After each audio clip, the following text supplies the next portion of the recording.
These companies support the Thom Hartmann Program. They are HelloFresh, the #1 meal kit delivery service. More information at hellofresh.com, code TOM. CB Distillery for sleeping and pain relief.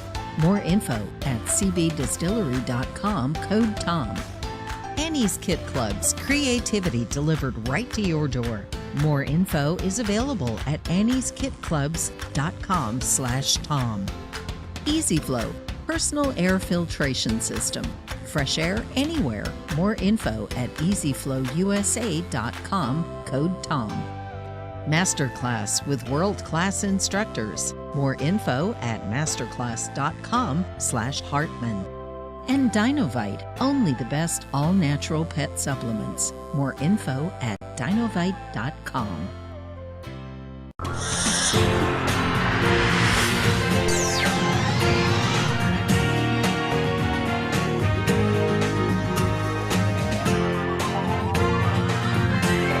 We say fight back!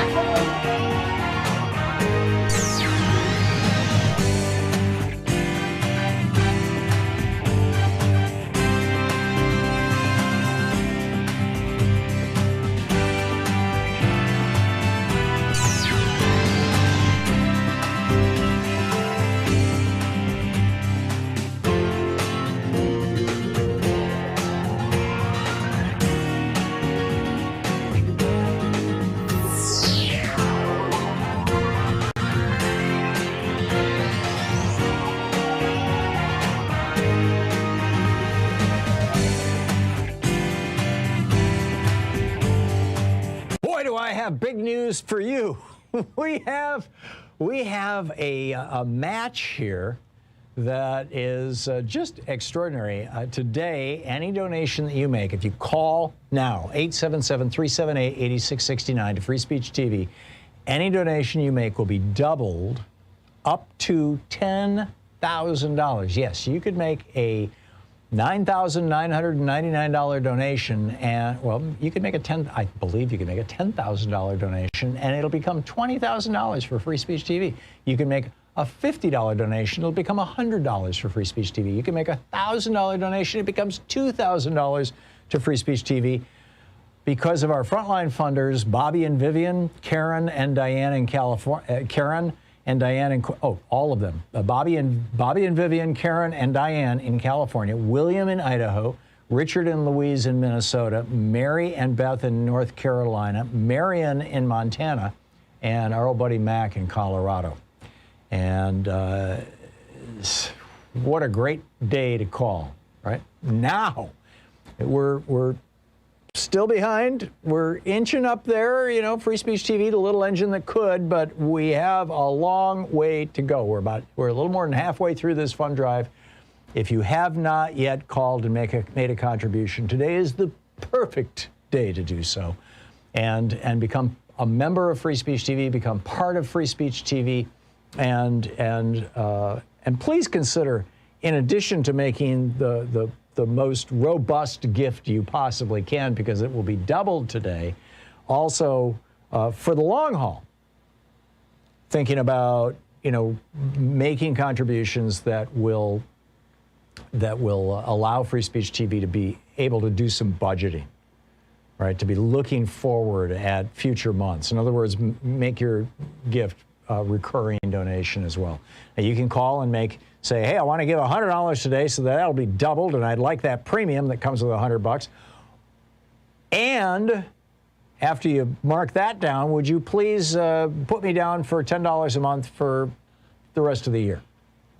Right? And that way, your gift gets recorded, but also your ongoing support becomes part of this foundation that we are trying to build for Free Speech TV, so that, you know, year by year they can continue to grow and enhance the product that they're offering that is on, you know, so many different vehicles, so many different media. So call now, 877-378-8669 and 877-378-8669, or go to freespeech.org and make your gift today. And, you know, when you call or when you when you log onto the website, tell them I sent you, please. And say hi from me.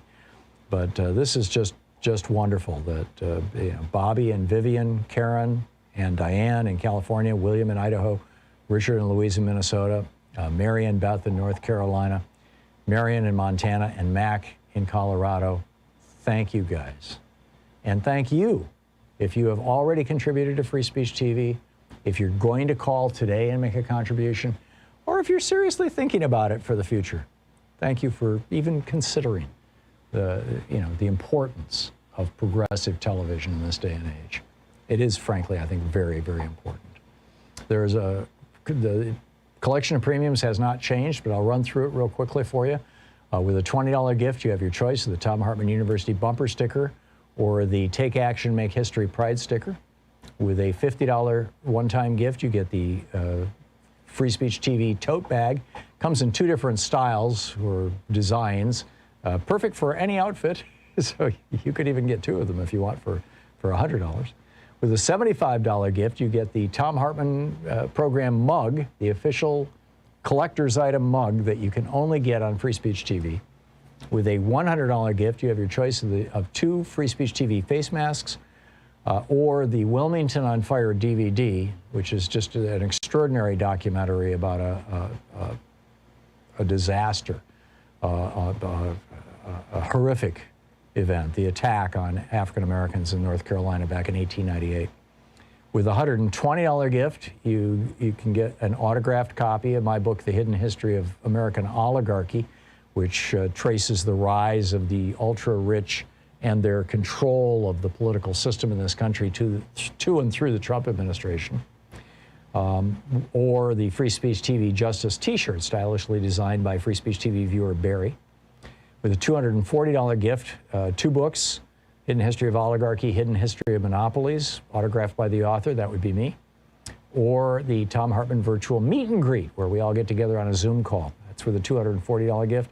$360 gift. The summer box set with the bumper sticker, both bumper stickers, the Take Action Pride sticker, the Real Change Comes from the Grassroots tote bag, the Wilmington on Fire DVD, and the collector's item Thom Hartmann mug. And with a $1,000 gift, come to Portland and visit us. It's going to be possible. It's going to be easy soon, hopefully. Not quick, right? But bottom line, double your money, double your fun, right? Call now, 877-378-8669. Free Speech TV needs you, and this is your opportunity to become part of something really This great. is the Please Thom call. Hartmann Program. And happy Thursday. Thom Hartmann here with you. We've got a lot coming up on the program today in our third hour. Congressman Andy Levin of Michigan is going to be here for the full hour for a progressive town hall meeting, taking your calls. In the second hour, I want to get into why the Delta variant, this is the variant of the COVID virus out of India, why this should worry Republicans, and this bizarre news story about United Healthcare. We'll get into that. By the way, they're following on another one of their competitors. And also in the second hour, why Joe Manchin will not become a Republican. This is a fascinating take. And how the biggest corporations are not paying taxes and yet lobbying, well, spending hundreds of millions of dollars to lobby. And Professor Richard Wolff will be with us in the second hour. What's all this hysteria about inflation? Is it justified in what's going on?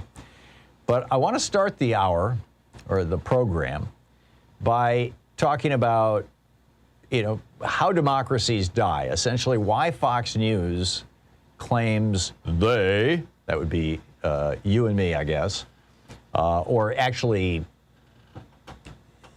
you if you are a person of color. I get, but I think they're lumping me in here as a liberal supporter of diversity as well. Why we are, quote, taking down cancel culture, or taking down white culture, excuse me. And, the simple reality is that democracies don't turn into fascist oligarchies typically by being invaded or by losing wars. I get it that there will be people who will say, well, France fell to Hitler and all that kind of stuff, but, it never really became a fascist oligarchy. None of those occupied territories that Hitler seized were those things beyond their occupation by Germany. So I don't think that you can say that they really became fascist oligarchies. They were occupied territories. But what does cause fascist oligarchies is that they get taken down from within. This is how it always happens. And it is always two things that bring about this transition from democracy to fascism. And the first is typically a charismatic leader. Actually, it's not even the first. The two are equally important. One is a charismatic leader, and the other, as we had with Newt Gingrich in the 90s, as we have with Donald Trump in this century, and the other is the morbidly rich funding the effort. I mean, it has literally played out this way in every democracy that became an authoritarian oligarchy, that has fallen to tyranny. For example, it happened in the 30s in Germany and Italy and in Spain and in Japan. And more recently, over the last 15, 20 years, it's happened in Hungary, it's happened in Poland, it's happened in Egypt, it's happened in Russia, it's happened in the Philippines, it's happened in Turkey, and you know, the list goes on. And now Republicans and the oligarchs aligned with them here in the United States are trying to pull it off in our country. I've talked to you before. In fact, we did a book report about this book, I Paid Hitler. It was published in 1941 by Fritz Thyssen. Fritz Thyssen was the Charles Koch of his day. He was one of the wealthiest and most powerful industrialists in Germany. And in 1933, he was the guy who wrote the letter to von Hindenburg saying, you must appoint Adolf Hitler as Reichschancellor, as Chancellor, which happened in 1933. In fact, von Hindenburg did it a few weeks after Thyssen wrote that letter, with a few other industrialists, but it was principally Thyssen's letter. And then once Hitler became Chancellor, Thyssen lobbied the Association of German Industrialists, which was the 1933 German version of the U.S. Chamber of Commerce, lobbied them to give 3 million Reichsmarks, which would be like maybe $300 million in today's money, to the Nazi Party for the 1933 election, to elect Nazis up and down the party and cement Hitler's control over Germany. And that, in fact, Fritz Thyssen's efforts were what brought Adolf Hitler to power. And Hitler's sales pitch to the German people had been that the Jews and the socialists essentially represented the second, or were a large part of the second largest political party in Germany at the time, had stabbed Germany in the back by negotiating the Treaty of Versailles to end World War I in a way that included, you know, huge penalties against Germany that produced an economic crash in Germany that Hitler was surfing. I mean, he was riding on this. So that brought Hitler to power. And then what was the first thing Hitler did in 1933-34? The Enabling Acts. He changed the election laws in Germany so that in individual regions of Germany, the people running the elections could throw out votes from regions or from parties that they thought, you know, that they knew wouldn't vote for Hitler. They rigged the elections so that only their votes counted, or made it harder for people to vote who were not, you know, from heavily Nazi areas. And again, we're seeing the same thing happening here. So you know, with these voter suppression and voter nullification laws that the Republicans are pushing. Meanwhile, billionaire Rupert Murdoch's family, his Fox News organ, is working as hard as it can to make black people and Democrats this generation's version of Hitler's Jews and socialists. Their top-rated morning show, Fox and Friends, yesterday wandered into this discussion of white people being marginalized. This is what Brian Kilmeade said. They're not only trying to raise up minorities, make sure the playing field is even, they're trying to take down the white culture. Really? Kilmeade then went on, Why are we being marginalized on a daily basis? This is Brian Kilmeade. You know, this is their top rated. This is their equivalent of Morning Joe on MSNBC. Their morning. And it's not even subtle, Kilmeade says. It's actually out there. It's written in black and white. He's talking about teaching the actual racial history of America. This is not the first time that America has faced fascists. President Franklin Roosevelt and his Vice President Henry Wallace struggled with fascists back in the 1940s. On April 9th, 1944, in the New York Times, then Vice President Henry Wallace published a piece in the New York Times in which he wrote, "The really dangerous American fascists are not those who are hooked up directly or indirectly with the Axis. The FBI has its finger on those. The dangerous American fascist is the man who wants to do in the United States in an American way what Hitler did in Germany in a Prussian way." He continued, "The American fascist would prefer not to use violence. His method is to poison the channels of public information.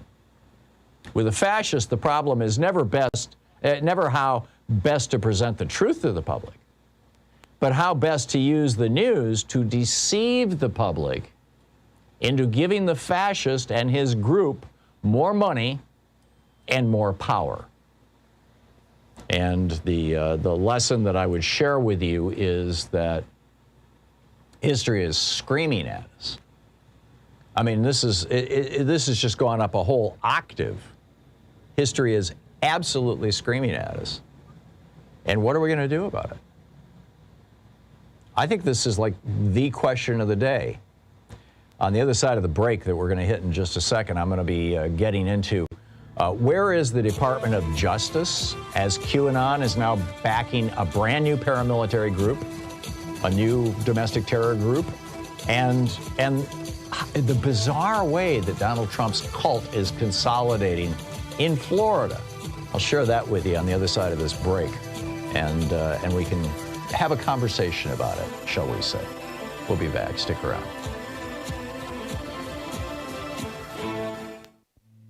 This is the Thom Hartmann Program. It's your media support group for We the People, the Thom Hartmann Program. Stay right where you are. We'll be right back.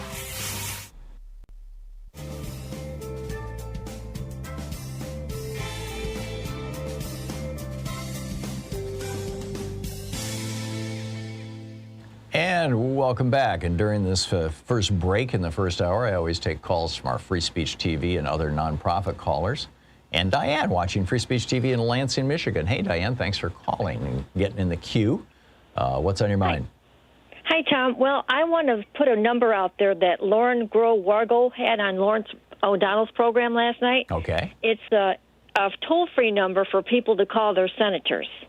It's 1-888-453-3211. Do you know? All you have to do is call, and they'll take your zip code, and then they'll connect you with your senator.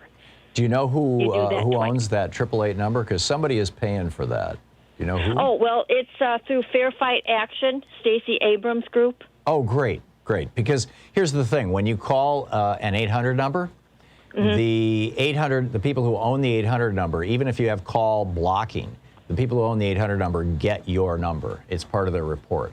And so some organizations use 800 numbers to compile mailing lists or to compile spam lists or text lists. And that's why I'm always reluctant to call them. But if this is Stacey Abrams' group, this would be a way of connecting yourself to her.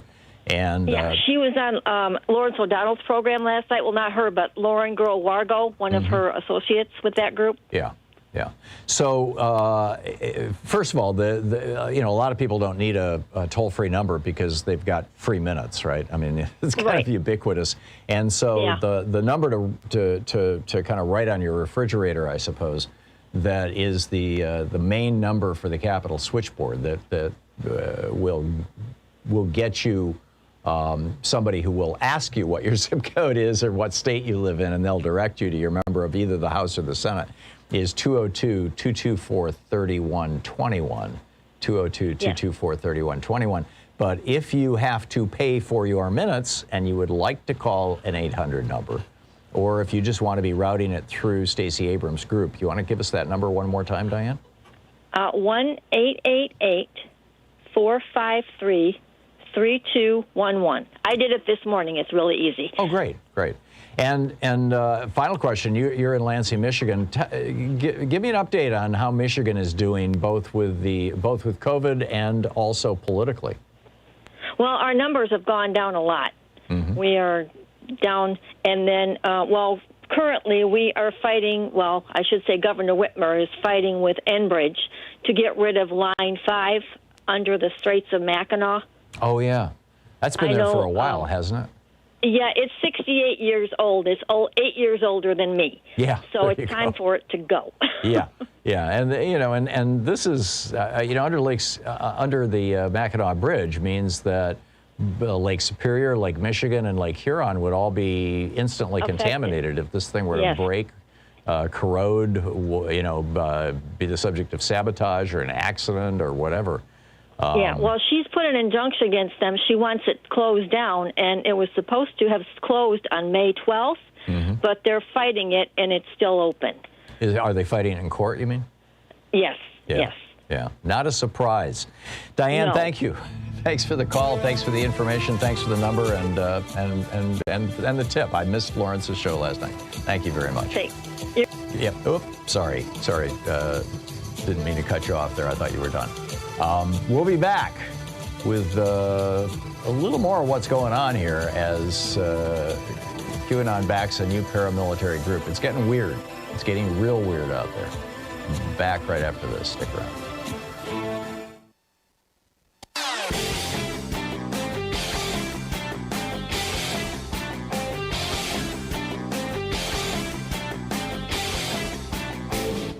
Missed my opening rant today? It's usually published over at HartmannReport.com, where you can read it and share it with your friends for free. Check it out, HartmannReport.com. Over at ThomHartmann.com, we have our newsletter, our regular newsletter that Sue puts together every day. It's got a link in it to every single article that I talk about on the air. So you can see, the backup for everything that I have to say. It's free. There's some ads in it that just, pay for it, basically. But that's it. There's that.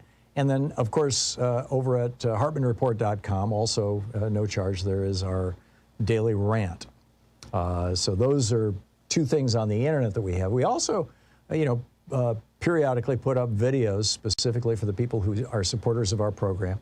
And you can find our most recent one. It's about guns. This sheriff in Volusia County, the sheriff deputy there, asking the media, where have we gone wrong when a 14-year-old girl and a 12-year-old boy are having a shootout with deputies? And Texas passing this bizarre new gun law. Anyhow, it's all over at ThomHartmann.com. You can find it right there. Check it out.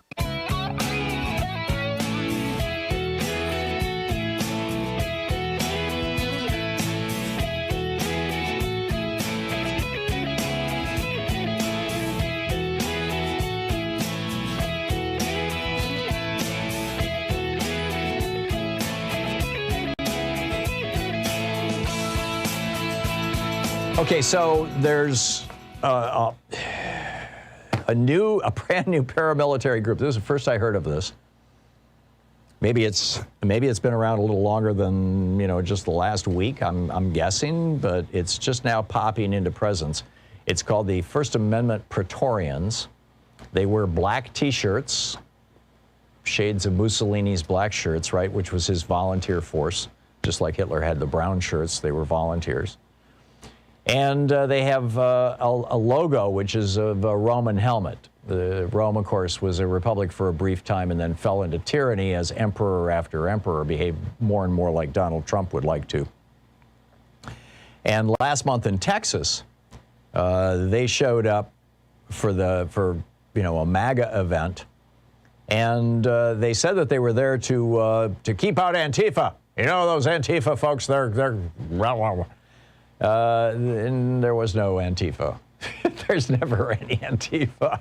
Instead, they started kicking out reporters out. Any organization that claims to believe in American values and kicks out reporters does not believe in American values. See the First Amendment. right? See the founders' discussions. See, Jefferson's letter about I'd rather live in a country with newspapers but no government than a country with a government but no newspapers. But this guy who runs it, he's a former Green Beret, and a former staff sergeant. He says his group, this from Travis Geddes, by the way, over at Raw Story. The headline, the U.S. will become a battleground. A new QAnon-backing paramilitary group is prepping for civil war. Former staff sergeant says his group consists entirely of military veterans, law enforcement, and the intelligence community. I would be very skeptical of a claim like that, but who knows? And Lewis says their activities are necessary to prevent against Antifa massacres in the suburbs. Didn't you know? Which kind of suggests that they think that Antifa are those marauding black people that they're always talking about on Fox News who are coming for the white suburbs. But my read of Antifa is that it's mostly a white movement that, is kind of aligned with and supportive of Black Lives Matter, a largely black movement, although both have, people of all varieties in their organizations. They are also working to stop the continent-spanning conspiracy between liberals and Chinese special forces. Sean, Nate, have we gotten any calls from the Chinese special forces recently? They want to kind of join us and take over Portland or something? I don't know. So Mike Flynn tweeted this out. First, Praetorian helps us. They now need our help. And he sent this to Mark Levin, Rush Limbaugh, Sean Hannity, and Tucker Carlson. Please consider donating, Mike Flynn said, to support these American patriots. American patriots who don't believe in the First Amendment. Right. The guy who is the founder, by the way, was present at the Stop the Steal rally ahead of the January 6th insurrection. We don't have any specific photos of him being inside the Capitol, but he tweeted his apparent support minutes before the perimeter was breached. At 2:18 p.m., he tweeted, "Today is the day the true battles begin."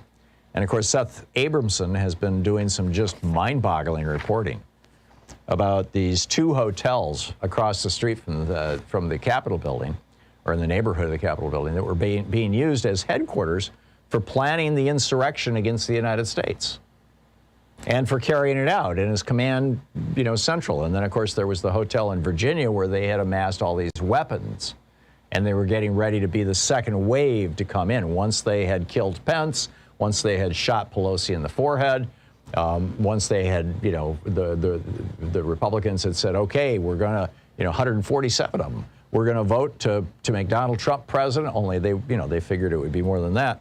We're going to vote to make Donald Trump president, and that's the end of that. And then the second wave was going to come in from Virginia with all their guns, to fight the Second American Revolution. Meanwhile, down in Florida, Trump, quote, basks in the biosphere of adoration at his Florida club. Bloomberg's Joshua Green writes, at every moment of his day, Trump is bathed in adulation. When he enters the dining room, people stand and applaud. When he returns from golf, he's met with squeals and selfie requests. When he leaves Mar-a-Lago, he often encounters flag-waving throngs organized by a former professional harmonica player and anti-abortion activist who runs pro-Trump rallies in Palm Beach. In this gilded biosphere, Green writes, Trump encounters no one who isn't vocally gratified by his presence. It's absolutely bizarre. Now his children, Ivanka and Don Jr., bought multi-million-dollar houses nearby. Fox News broadcasters Sean Hannity and Neil Cavuto have bought multi-million-dollar estates nearby. They noted Democratic strategist Eddie Vail. He says, it's like Rachel Maddow and Pod Save America guys all bought condos in Chicago so they could hang out with Obama. It's bizarre. You're listening to the Thom Hartmann Program. Call 202-808-9925. Even Newsmax broadcasts from nearby Boca Raton, and Brad Parscale, the political operations and campaign guy, is in Fort Lauderdale.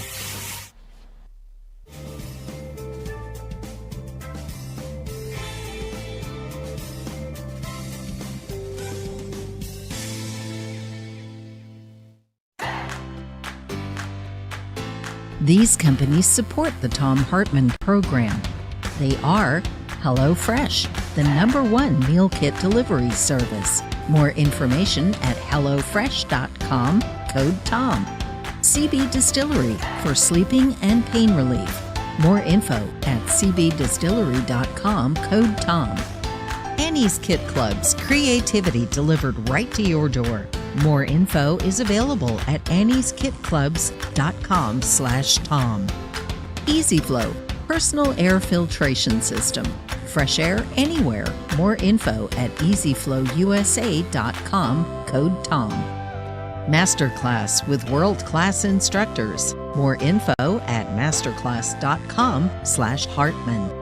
And Dinovite, only the best all-natural pet supplements. More info at dinovite.com.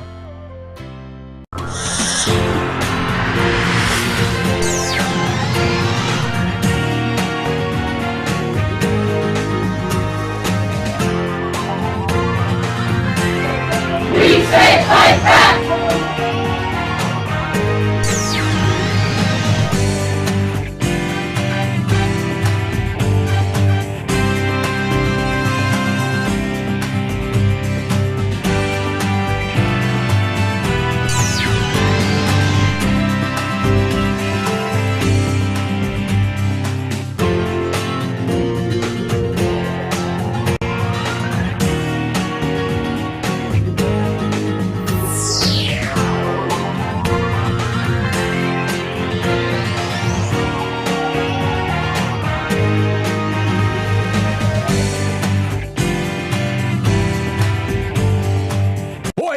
Big news for you.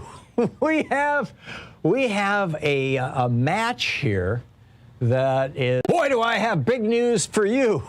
We have a match here that is just extraordinary. Today, any donation that you make, if you call now 877-378-8669 to Free Speech TV, any donation you make will be doubled up to $10,000. Yes, you could make a $9,999 donation, and well, you could make I believe you could make a $10,000 donation, and it'll become $20,000 for Free Speech TV. You can make a $50 donation, it'll become $100 for Free Speech TV. You can make a $1,000 donation, it becomes $2,000 to Free Speech TV. Because of our frontline funders, Bobby and Vivian, Karen and Diane in California, all of them. Bobby and Vivian, Karen and Diane in California, William in Idaho, Richard and Louise in Minnesota, Mary and Beth in North Carolina, Marion in Montana, and our old buddy Mac in Colorado. And what a great day to call, right? Now, we're still behind. We're inching up there, Free Speech TV, the little engine that could, but we have a long way to go. We're a little more than halfway through this fund drive.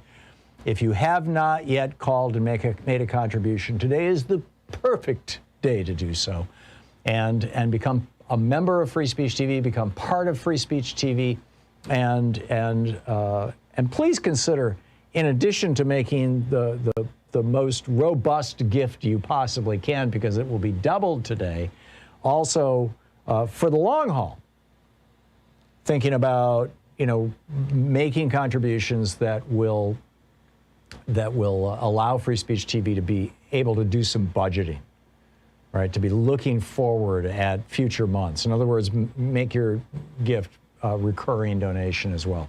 Now you can call and say, hey, I want to give $100 today, so that'll be doubled, and I'd like that premium that comes with $100. And after you mark that down, would you please put me down for $10 a month for the rest of the year?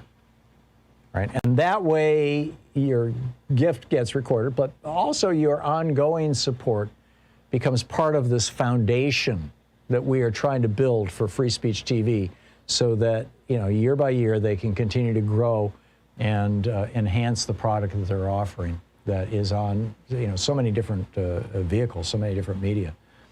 So call now, 877-378-8669 and 877-378-8669, or go to freespeech.org and make your gift today. And when you call or when you log onto the website, tell them I sent you, please, and say hi from me.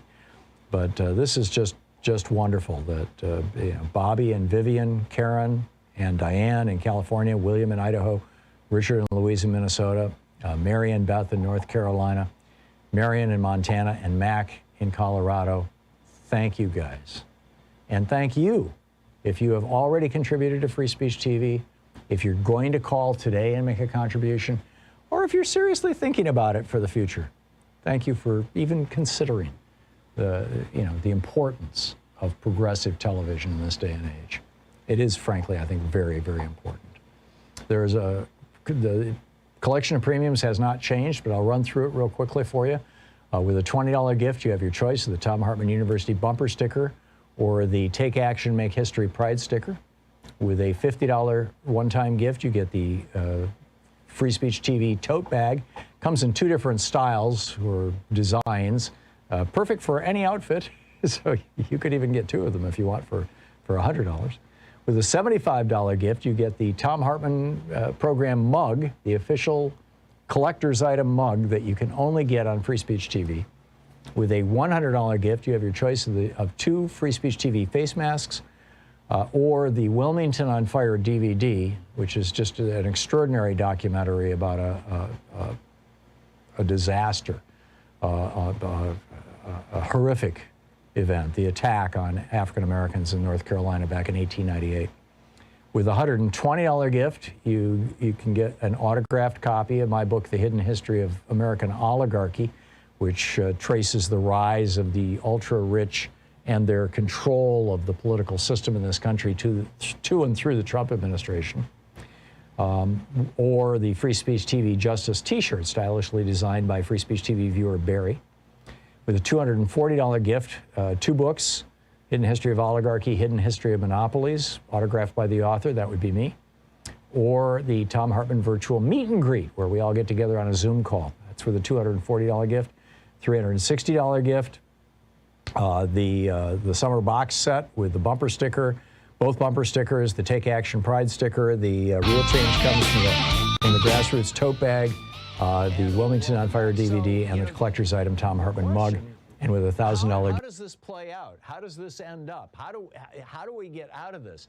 I mean, if we're confronted with this situation right now, where we've got major media vehicles essentially promoting fascism, trying to pretend that January 6th never happened, or that it was just another tourist day, and never showing the actual footage, and having people on denying about it, who are trying to pretend that the efforts by Democrats and arguably even a few Republicans, although I'm not so much seeing them these days, to put America back together, to put America back on track, arguing that that's all, some socialist plot, aligning themselves with right-wing armed paramilitary groups who say that, Antifa and Democrats and Chinese special forces are all in it together. I mean, this is crazy land. How do we rebut this? How have you encountered this? Have you encountered this kind of stuff on on social media, in your life, with your families? How do you rebut it? What do we do as a country? My take is, and I'll just lay it out very simply and then pick up your phone calls. My take is that we have to point out exactly what it is. This isn't just Republicans behaving badly. This isn't just politics as normal in the United States. This isn't even the new McCarthyism. McCarthy was largely, well, he did create kind of a national hysteria, but he was largely marginalized and eventually humiliated. This is the rise of fascism inside the United States in a way that is every bit as real as the rise of fascism inside the United States happened during the late 1930s and early 1940s with Charles Lindbergh's America First movement.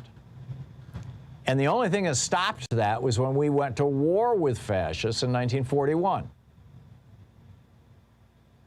And then, 3 years later, Henry Wallace, while we're still at war, The Vice President of the United States says, yeah, the real American fascists, the ones we have to worry about, they're the ones who want to poison the channel. He called them the poisoners of the channels of information. And here we are. And now the same billionaire oligarchs who are funding these news operations. You heard about, Ken Vogel had reported on this 5 years ago in Politico, about how Limbaugh and Hannity and all these other right-wingers were literally taking millions of dollars every year from the Heritage Foundation. There is no left-wing think tank that funds me or this show or any other progressive. But on the right, this is a heavily subsidized operation right across the board, including the radio and TV stations. And these people are dead set on making sure that democracy dies in America. And all you have to do is look at the voter suppression bills and the voter nullification bills that have been introduced in 47 states and passed in 22 states now.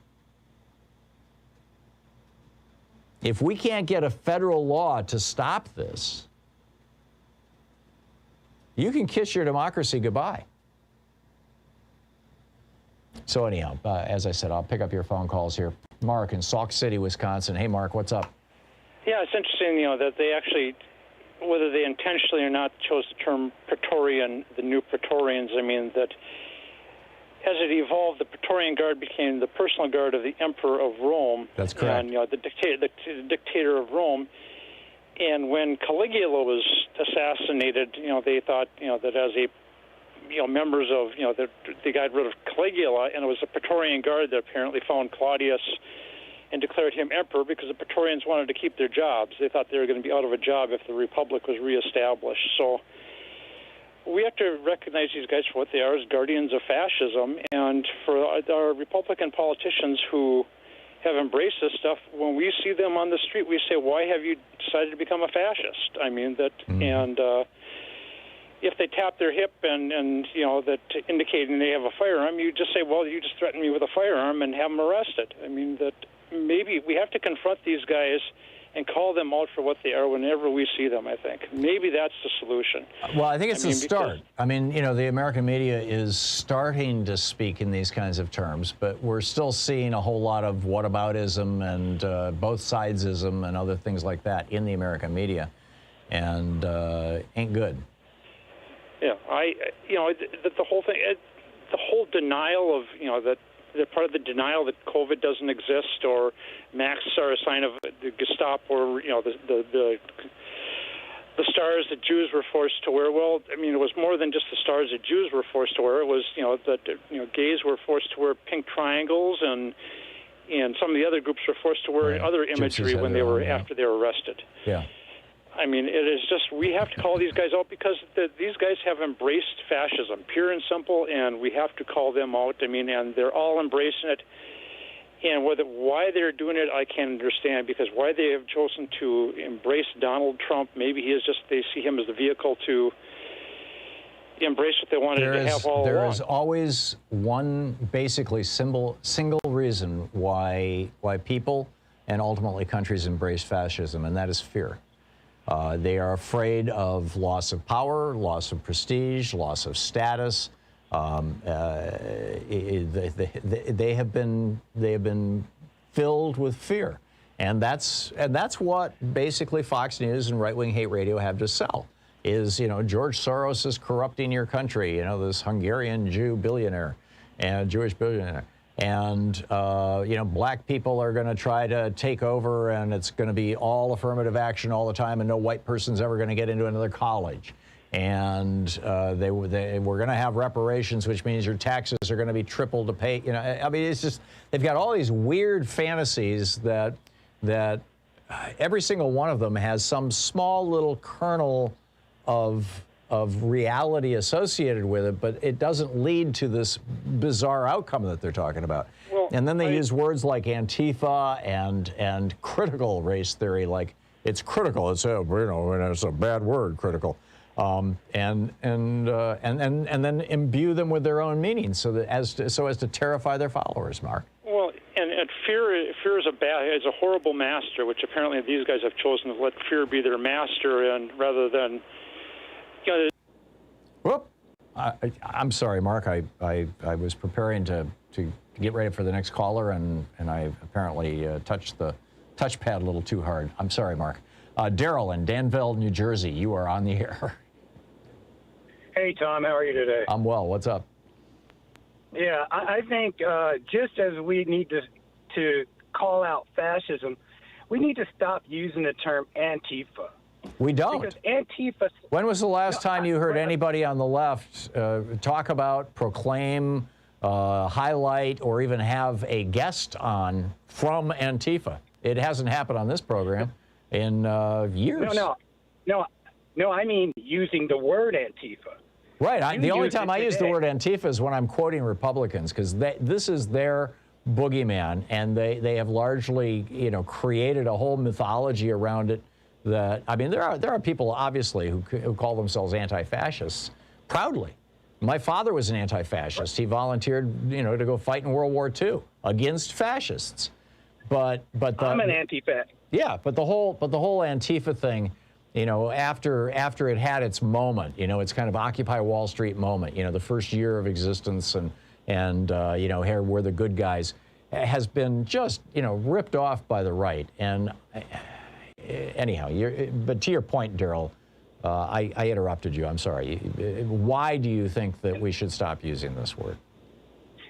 Because I think a lot of people on both the left and the right, people who are not really paying attention, don't even know that Antifa is short for anti-fascist. Right, exactly. And that was my point. And I made this point yesterday as well, that what the GOP does, and what they've been doing for since the McCarthy era, is they will take a word that has an ambiguous meaning, or that sounds bad, or that people broadly just don't know what it means. And in this case, that would be, Antifa and critical race theory. These are the two that they're using, where the average person is like, what the hell is that? And then they will tell the average person what it means. And of course, it'll mean something terrible. And so, your point is well taken. It's sort of like, how Rush Limbaugh set out in the late 80s to reinvent the word liberal. And he was so successful in that by the 90s, Bill Clinton refused to refer to himself as a liberal. In fact, most Democratic politicians refused to refer to themselves as liberals because Limbaugh and the right had so demonized that word. They had made that word toxic. And, Hey, Tom? Yeah. Hey, Tom, one last thing. If there is an anti-fascist movement, why do they exist? Yeah, and who are the... See, that's the thing. There's an anti-fascism, and then there's a pro-fascism. Correct. And if you don't talk about anti-fascism, you never get to who the pro-fascists are. Excellent point. Yeah. I mean, who's going to create a group called anti-fascists if there aren't fascists to stop? Daryl, thank you for the call. We'll be right back. You're listening to Thom Hartmann. Visit ThomHartmann.com for audio and video archives. It's the place where we dare to ask, is Walmart a person? And we dare to say, no, not a chance. Come on, give me a break. Back with your calls after this.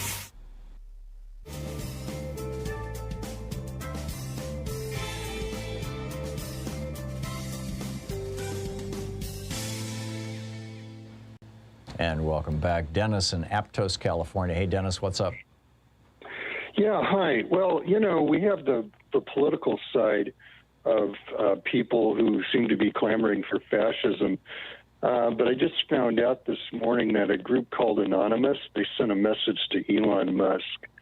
And this is apparently a group that could be fueled by the fossil fuel industry, no pun intended.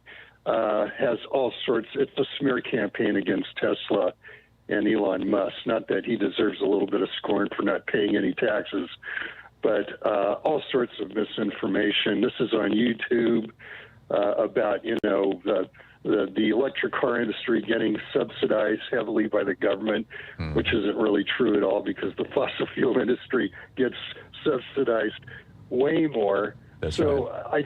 I think there's fascism in industry too, and I think there's so many people in the fossil fuel industry who really want the status quo that's existed since about 1900 to keep going and going and going, and they don't like the electric cars. I have one. I bought a Tesla 2 years ago. I love it. And, you know, that there's these forces that want to keep, I mean, I can even remember Bill O'Reilly when he was still on Fox, and this was when the curly Q light bulbs were coming out, the ones that don't use that much industry. And he was talking about, well, there's hardly any light when you turn them on. Like, you know, the old-fashioned light bulbs are better, and we need to keep the old-fashioned light bulbs. Even that crank that used to represent a district in, was it Iowa? Yeah, Steve I can't think King. of her name. Oh, I'm sorry. No, the woman. Oh, from Minneapolis, She's about 5 feet tall. Yeah, whose husband was running the Pray Away the Gay thing. Exactly. Michelle Bachmann. Yeah. I remember she was talking about how the new light bulbs were really bad, and we need to have a law against them, and you know, the old-fashioned were better. So I'm guessing, Dennis, you know, Anonymous was actually a pretty solid group of hackers, of pro-democracy hackers back 6-8 years ago, and maybe even longer. And I haven't heard from them in a long time. I'm wondering if this is just somebody using the name of that group, or if it's somebody who's a Bitcoin freak who's going after Elon Musk. He's been kind of on both sides of digital currencies. Right. And recently he's been more against than for. And so, you know, I would be wary of taking that too seriously. I think that may well be a disinformation campaign or something. If there's any anonymous hackers still around, then, you know, they may be knocking on the door of whoever is doing that. Or, you know, maybe they've decided that Elon Musk is a bad guy. I mean, you know, he is a little strange, and he is a billionaire who doesn't pay taxes. Yeah, he is. But disinformation campaigns that's synonymous with fascism. They're all about disinformation. And so there's a site called Electric, ELECTREK. They've got the story about anonymous attacks, Tesla and Elon Musk, and video that looks like it could have been made by the oil industry. So if anybody wants to check it out. And they've gotten a lot more likes than dislikes on YouTube apparently today. Okay. Dennis, thanks for the tip. It's coming up on 10 minutes before the hour. We'll be right back.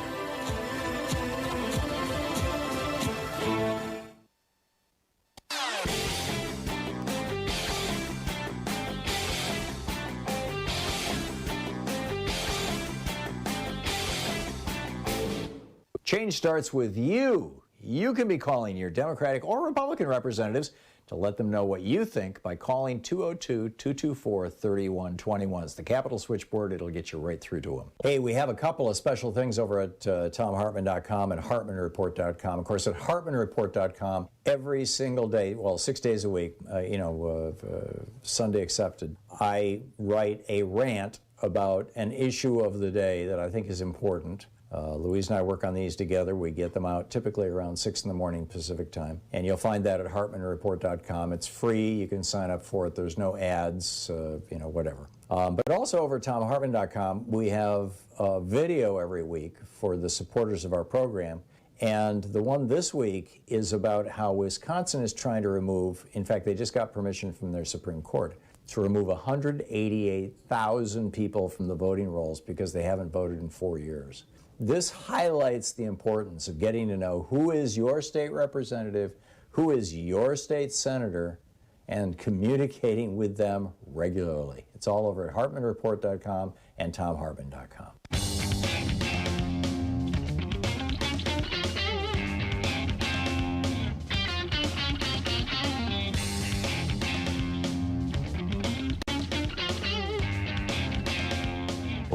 Welcome back. Thom Hartmann here with you and Pamela in Bremerton, Washington. Hey, Pamela, what's up? Hi, Tom. Hey, just to add to what you were saying before, and I totally agree, fighting the Republicans is all well and good, but as long as the right-wing media keeps growing and brainwashing millions of people, it won't make a difference. And for whatever reason, there doesn't seem to be a billionaire willing to step up to create a counter media network. So what can Congress do? Can they enact, like, maybe libel laws or a new fairness doctrine? It's extremely unlikely, and you wouldn't want new libel laws. That's what Donald Trump wants.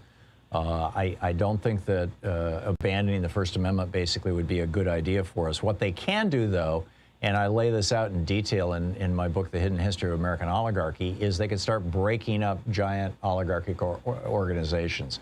You know, these media radio networks that own 1,000 radio stations and put right-wing programming on bunches of them. The ones now they're doing it with Spanish language right-wing programming. Shifting Hispanics from or Spanish-speaking Hispanics from being Democrats to being Republicans, using things like abortion. And also just naked racism against black people in Spanish language radio. There's a lot of that going on right now.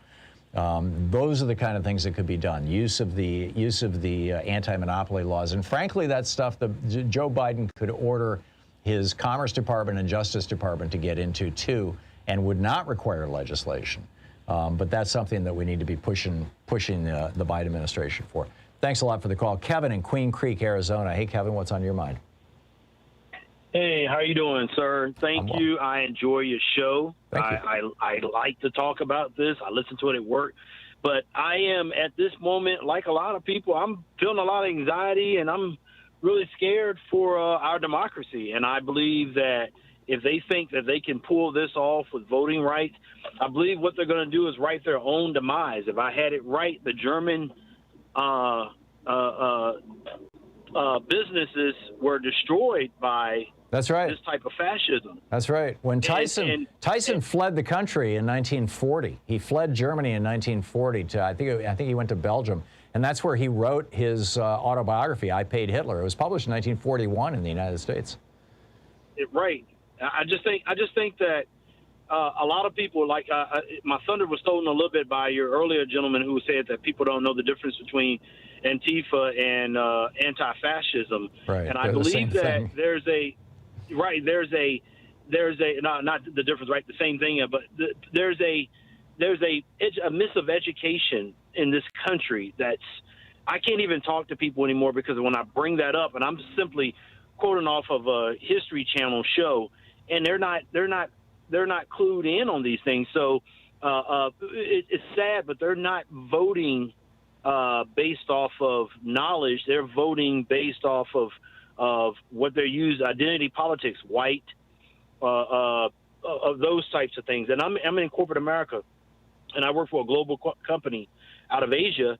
I'm an African American, and some of the things that I hear that people say in my industry is just mind blowing. And it's for example, it's really when you could, for example, that pretty much soon that we're going to have more foreign people in this country, running this country, taking over the computer chip industry, and through because there's a computer chip shortage right now, and that we're going to have people taking over jobs. You're going to have people from Mexico building, and people from other companies taking over, and that's how they're going to come in and infiltrate all items with computer chips and control the United States. I mean, it's just... Well, that's been the hysteria since the 70s. Yeah. By the way, there was just a huge piece of legislation that Congressman Ro Khanna, who's a regular on this show, was a co-author of, that passed the Senate yesterday and has now, I'm not sure Biden has signed it yet, but it'll soon become law, that gives just absolutely huge subsidies for R&D and to establish a chip industry here in the United States. That's good news. Well, the industry is supported by immigrants and people who come to this country that works. And Americans work, natural-born Americans, I would say, work in the industry as well. But I think that the way people are thinking about with this fascist state of mind, they're forgetting about industries like that. And it's a lack of education, man. It's really sad. Yeah, it really is. And not just a lack of education. There's also literally an entire misinformation or malinformation industry, and that I refer to as right-wing hate radio and television. But it's also on the internet, huge. Kevin, thank you. Thanks for sharing your experiences with us. I appreciate the call. You're listening to Thom Hartmann.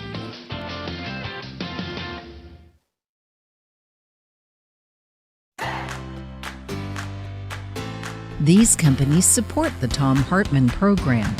They are HelloFresh, the #1 meal kit delivery service. More information at hellofresh.com, code TOM.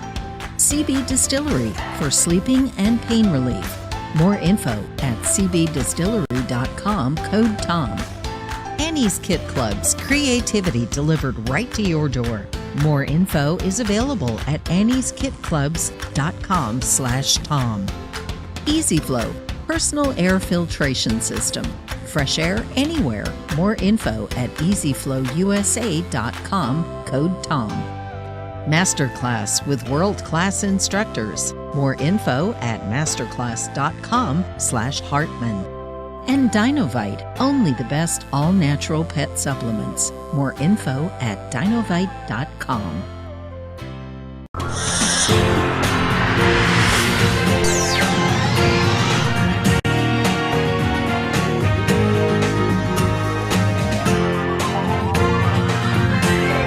We say fight back!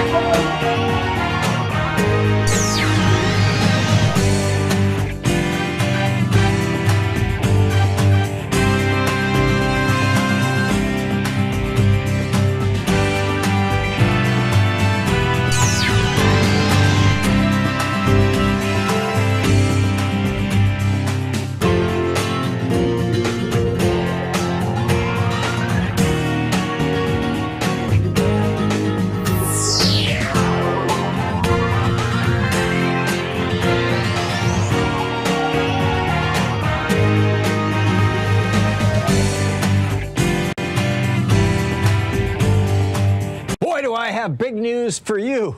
We have a match here that is just extraordinary. Today, any donation that you make, if you call now, 877-378-8669 to Free Speech TV, any donation you make will be doubled up to $10,000. Yes, you could make a $9,999 donation, and well, you could make I believe you could make a $10,000 donation, and it'll become $20,000 for Free Speech TV.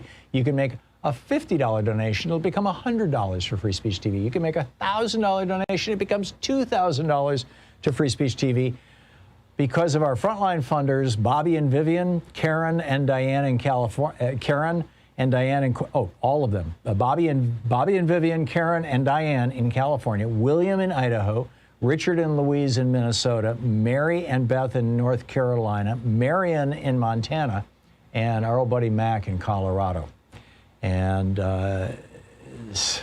what a great day to call, right? Now, we're still behind. We're inching up there, Free Speech TV, the little engine that could, but we have a long way to go. We're a little more than halfway through this fund drive.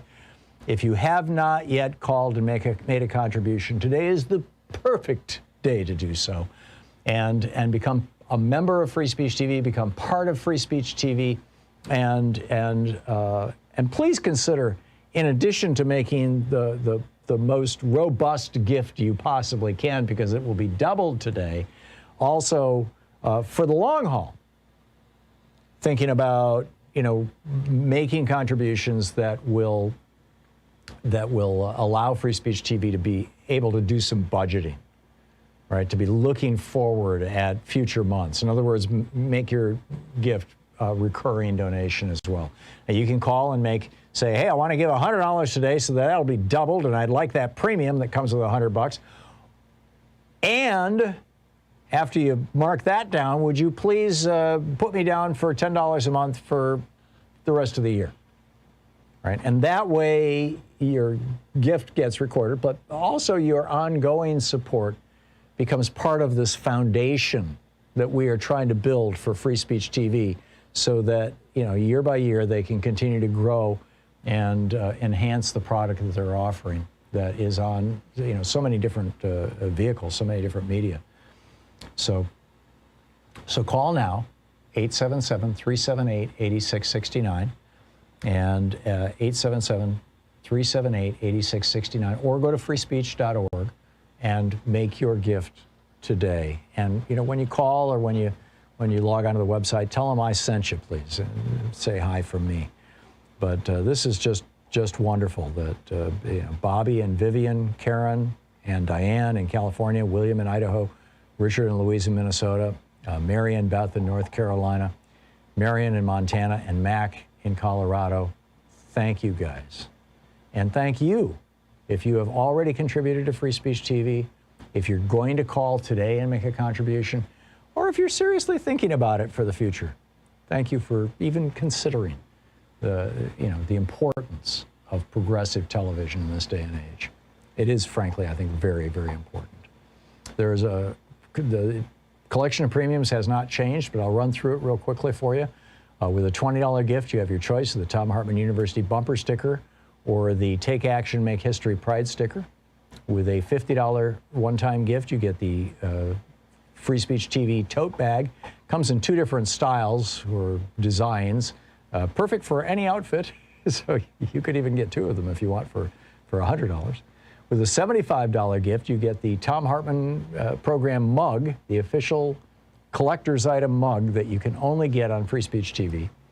With a $100 gift, you have your choice of 2 Free Speech TV face masks or the Wilmington on Fire DVD, which is just an extraordinary documentary about a disaster, a horrific event, the attack on African Americans in North Carolina back in 1898.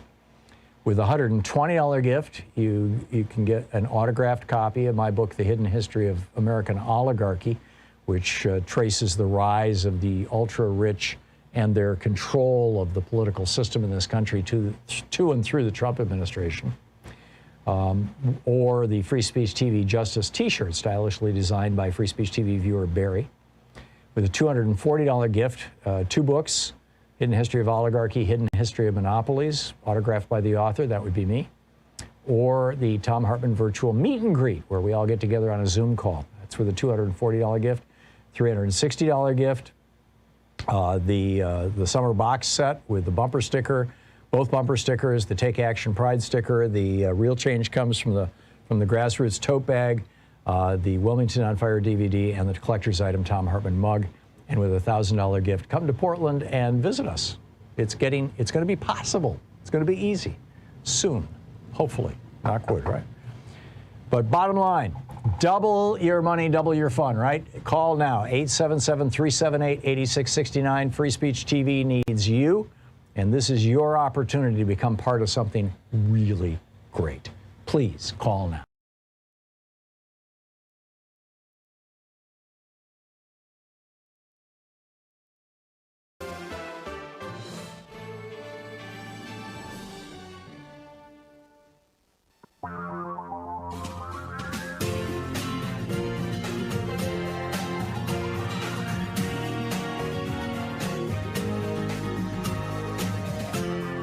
This is the Thom Hartmann Program. And welcome back. 6 minutes past the hour. Welcome to the second hour of our program. And we're trying to get me on the air here. Okay, we have a camera that froze.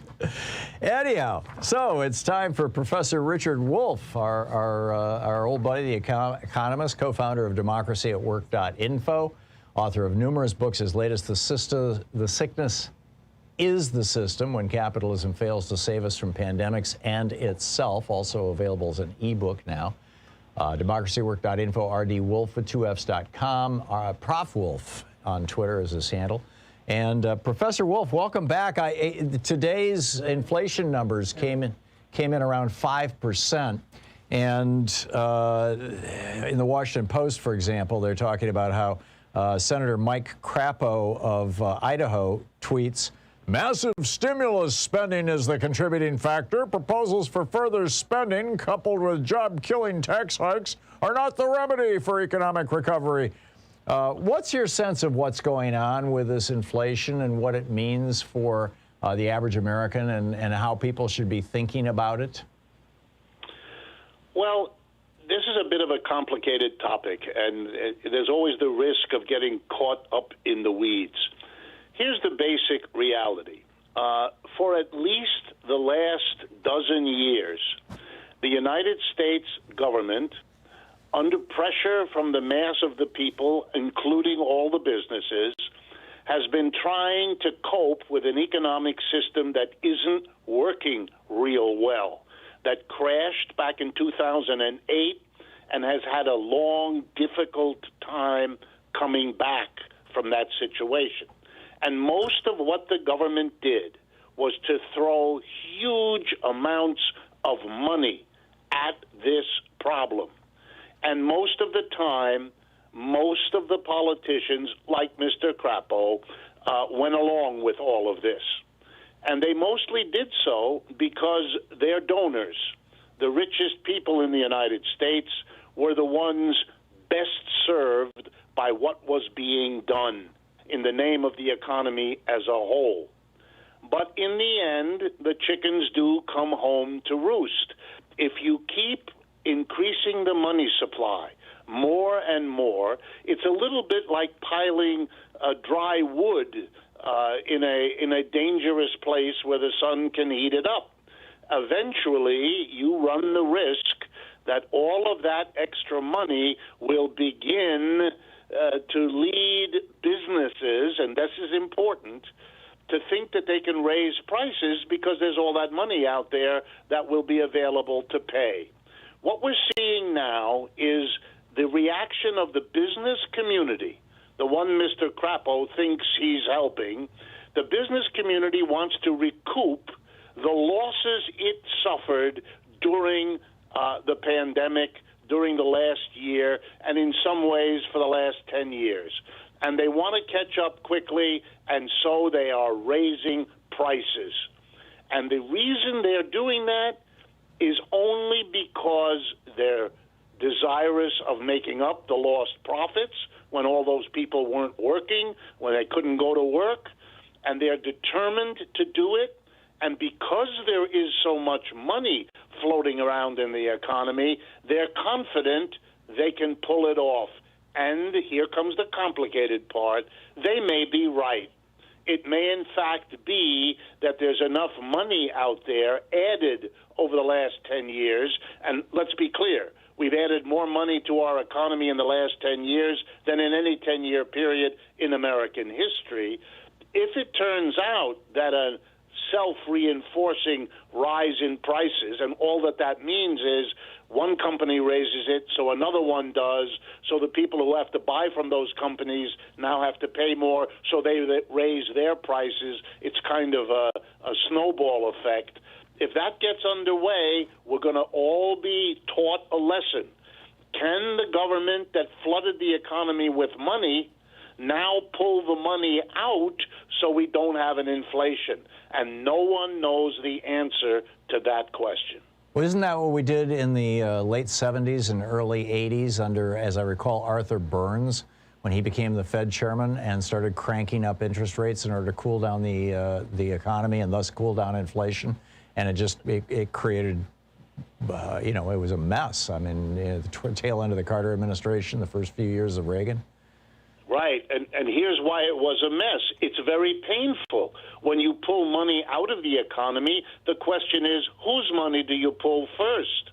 How do you divide up who gets hit with the burden of less money in circulation? So politicians who don't want to aggravate anybody in their voter base, in their donor base, they typically hesitate too long.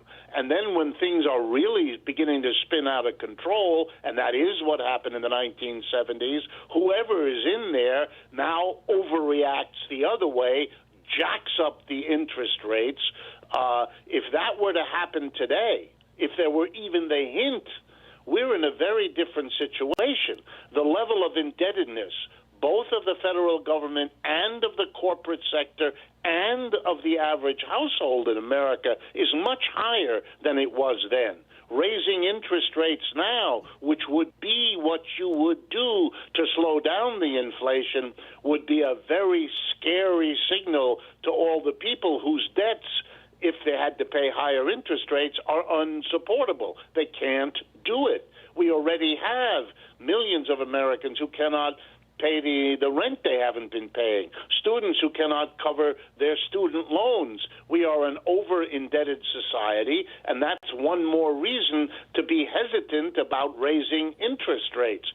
And yet, if we don't, let me give you just a couple of ideas. If 5% is the rate of increase, then this enormous struggle to get people to a $15 minimum wage will have been futile, because since most of these adjustments are not going to take place except in the next 2, 3, 4 years, by the time we get to $15, the prices will have gone up, so $15 will be worth what 11 or 12 is now, namely no increase will have really happened, and that's going to make an awful lot of workers who expected an improvement in their situation very, very angry. I mean, we have a cascade of economic difficulties that we have not addressed, and for me, to be honest with you, Tom, and your audience, this situation is spinning more and more out of control. So the Biden administration is asserting that the reason why we're seeing this inflation right now is, or this appearance of inflation, is that, number one, these are numbers compared to last year, not 2 years ago, which might be more realistic, and that, number two, there have been all kinds of disruptions in supply chains as a consequence of the pandemic. And once all that stuff settles down and all this pent-up demand, sort of analogous to right after World War II, is met, things will return to normal.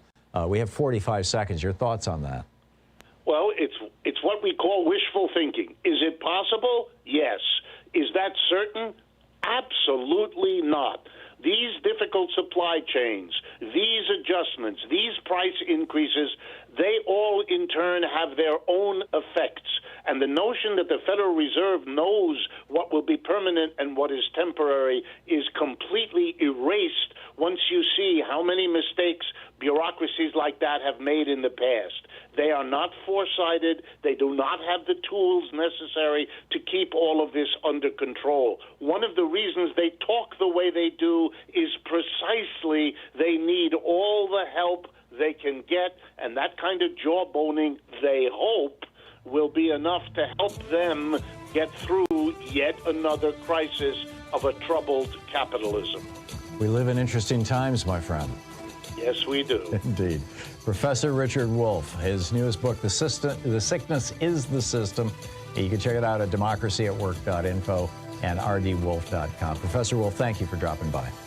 Thank you, Tom. Always good talking with you. We'll be back. It's 15 minutes past the hour. This is the Thom Hartmann Program. Want to get into why Joe Manchin will never become a Republican? This is thought-provoking. And why the Delta variant should concern Republicans.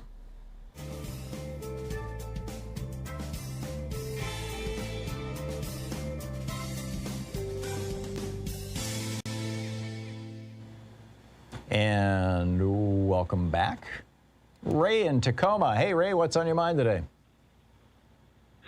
Before the top of the hour, you mentioned we might be able to get back control of the media and the message if we break up corporations. And I'm wondering if this is analogous to the Ma Bell breakup. And if you could tell us if it's feasible to do it now.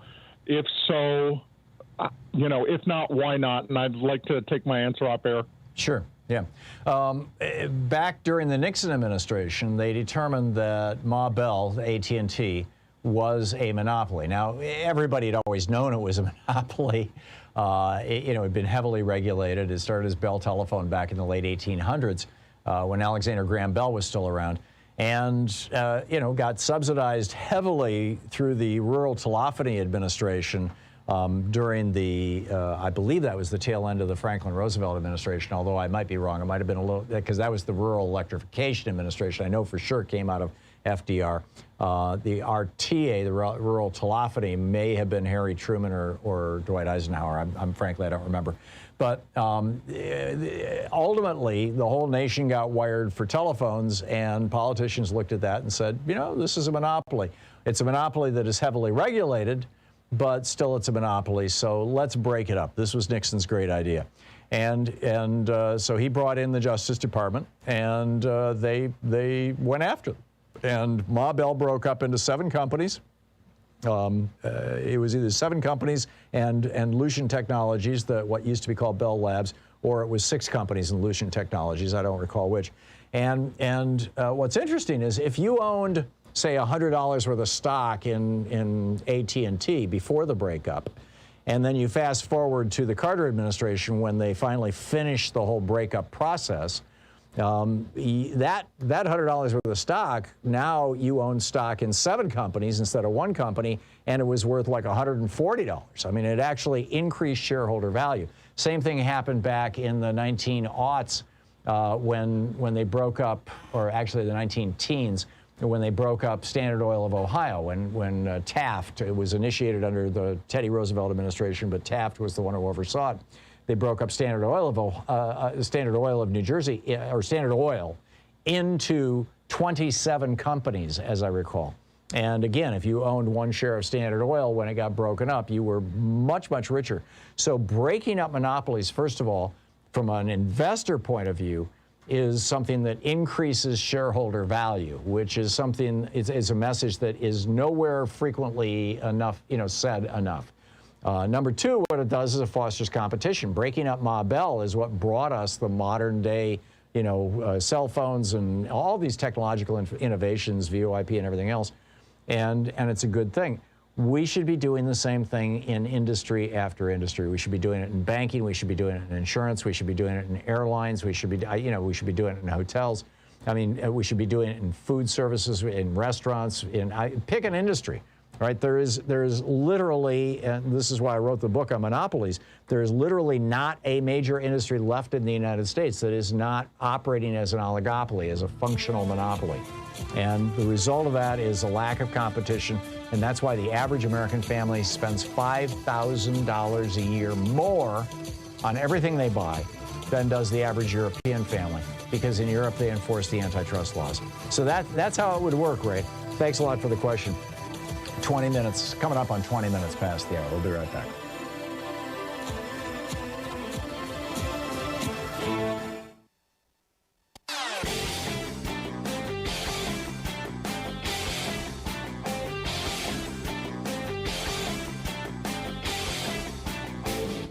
Share the Thom Hartmann Program with your friends. We're available on SiriusXM, Free Speech TV, Pacifica, commercial stations nationwide, YouTube, Twitter, Facebook, on the Thom Hartmann app, and you can even tell your smart speaker to listen to the Thom Hartmann Program.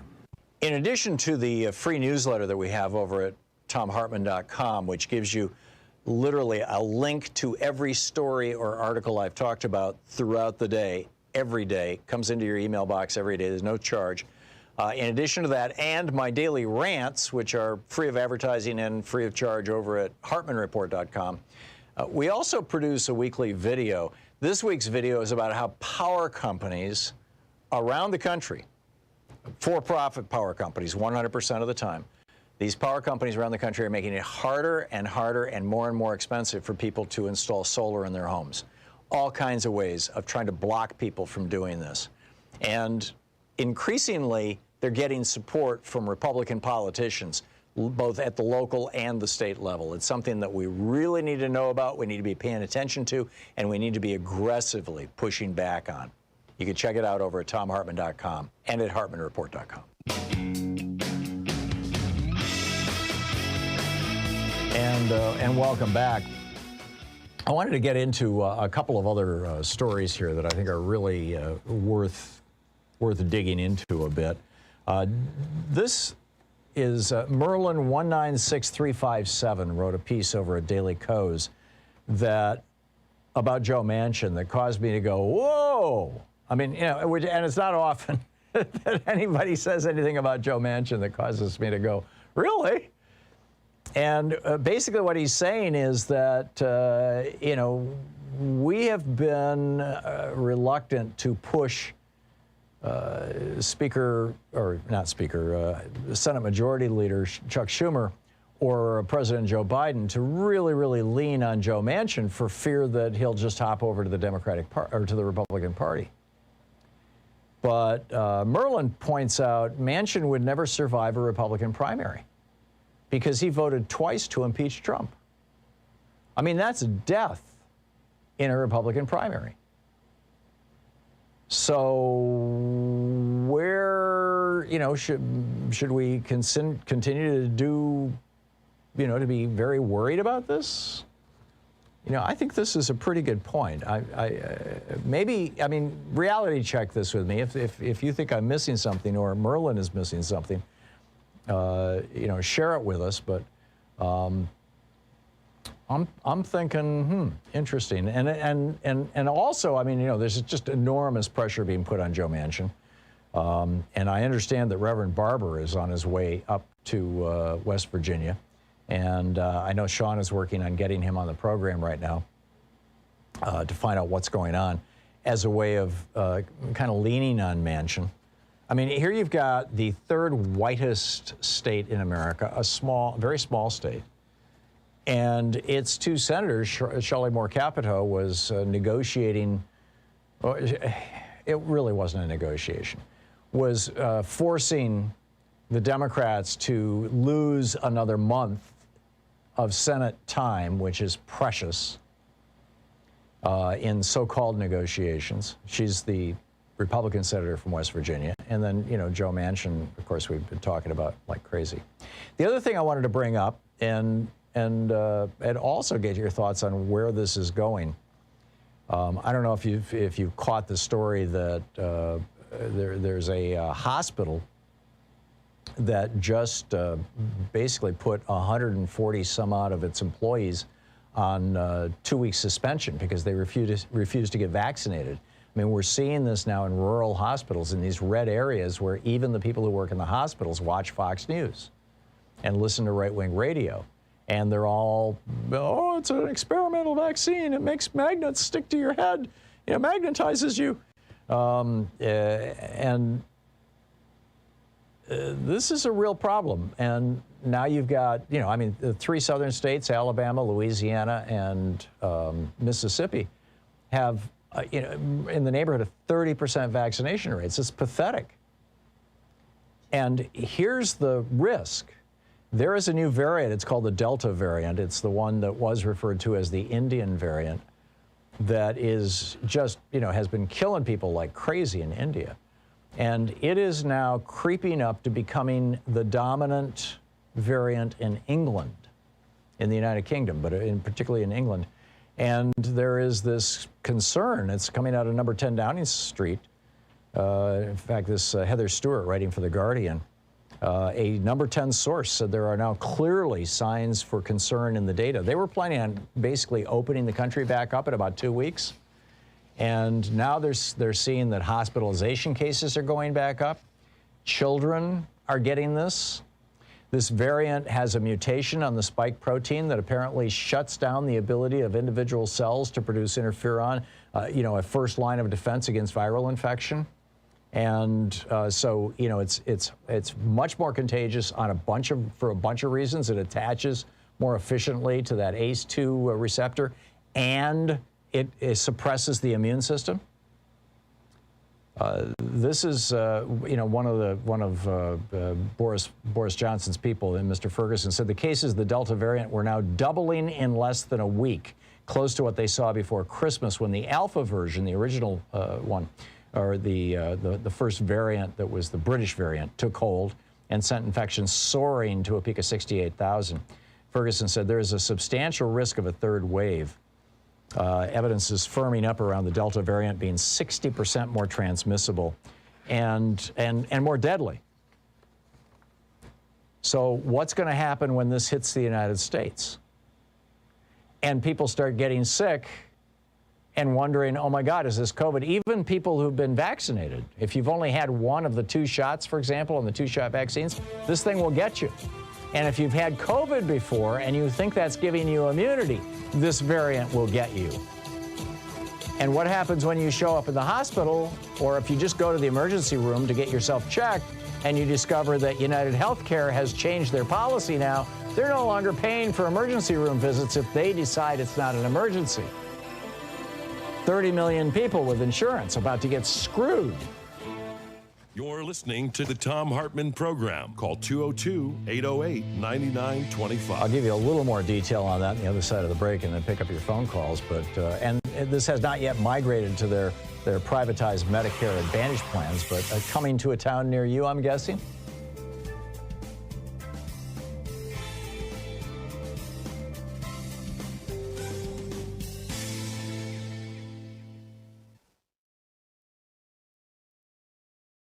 Boy, do I have big news for you.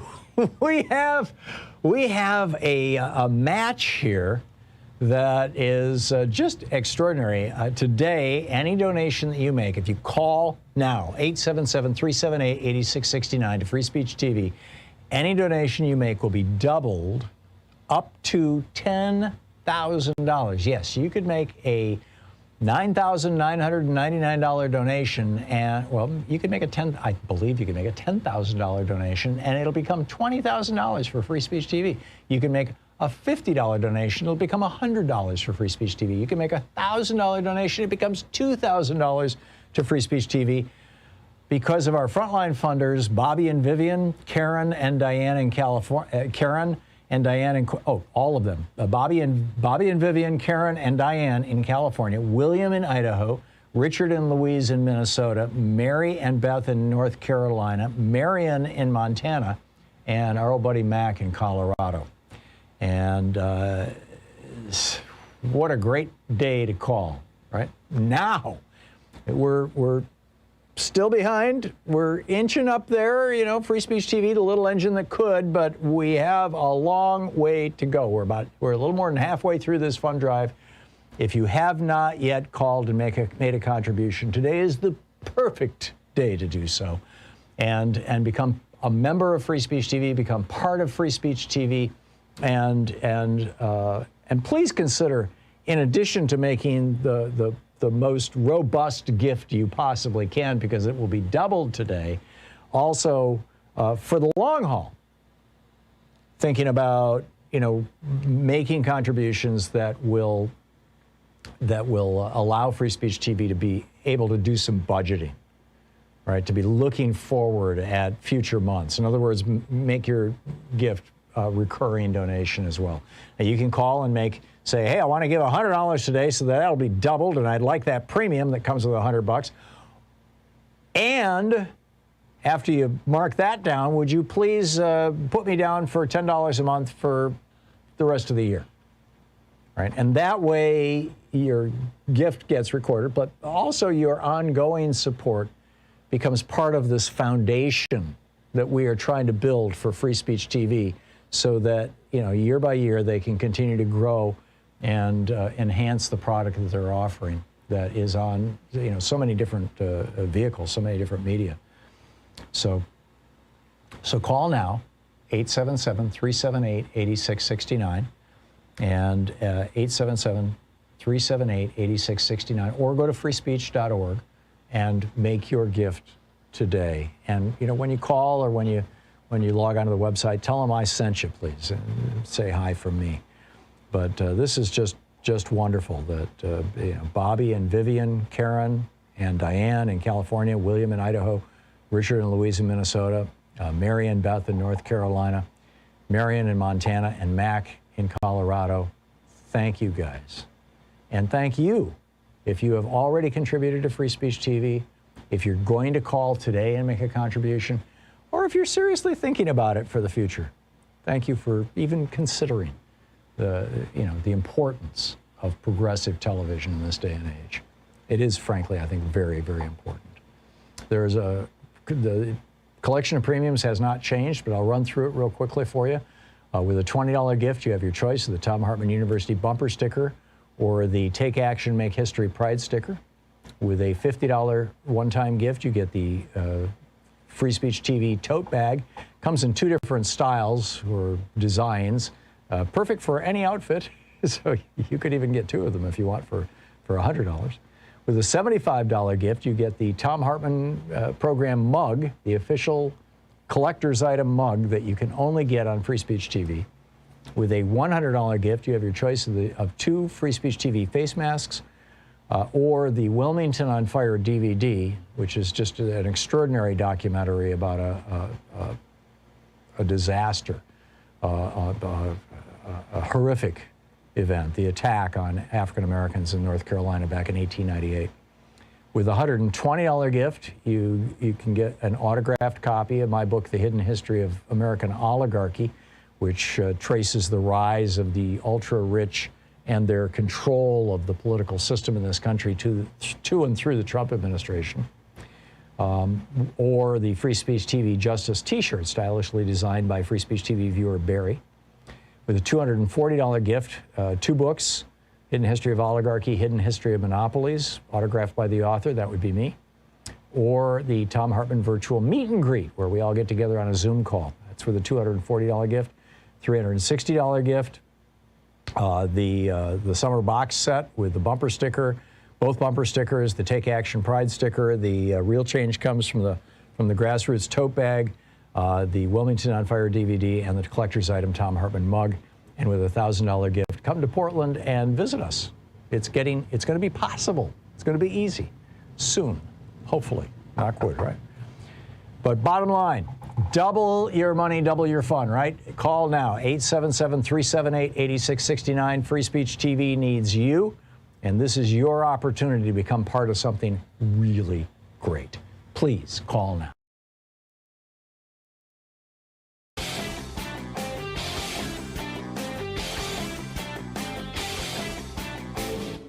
Missed my opening rant today? It's usually published over at HartmannReport.com, where you can read it and share it with your friends for free. Check it out, HartmannReport.com.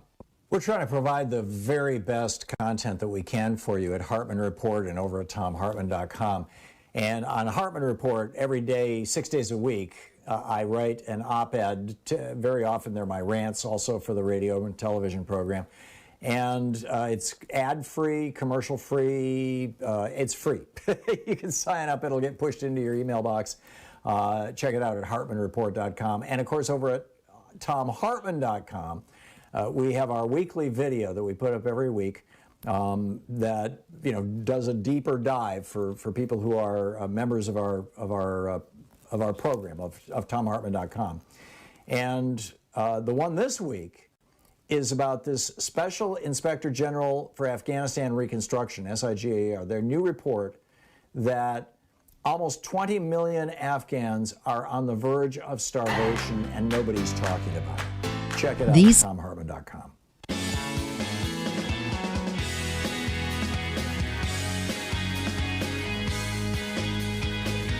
So the story in USA Today kind of says it all. The headline, insurance giant's new ER policy, ER as in emergency room policy, called dangerous by critics.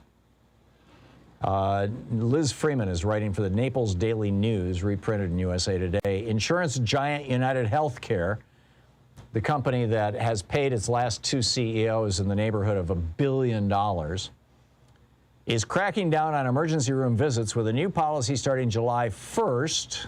Isn't that sweet? Just in time for the 4th of July. That the American Hospital Association says will jeopardize patients' health and threaten them with financial penalties. So here's how it works. Let's say that you go to the grocery store and you're around a whole bunch of people, and you come home, and the next day you wake up with a sore throat and cough, and you're thinking, oh, this isn't good, and you kind of feel crappy. And you call your doctor's office, and they say, well, yeah, we can see you in, let's see, Thursday of next week. But if you think you might have COVID, you can go to the emergency room and get an instant test. And so you go to the emergency room, or you have any other, problem that you think might be, a real crisis. But I think COVID is the one that's right in all of our faces right now. So you go to the ER, and they do the COVID test, and they say, no, you don't have COVID. Good news. Or, yes, you do have COVID, but you're not so symptomatic that we think you need to be in the hospital. So just go home, and if it gets worse, call us. By the way, here's a bill for $12,000 for the emergency room.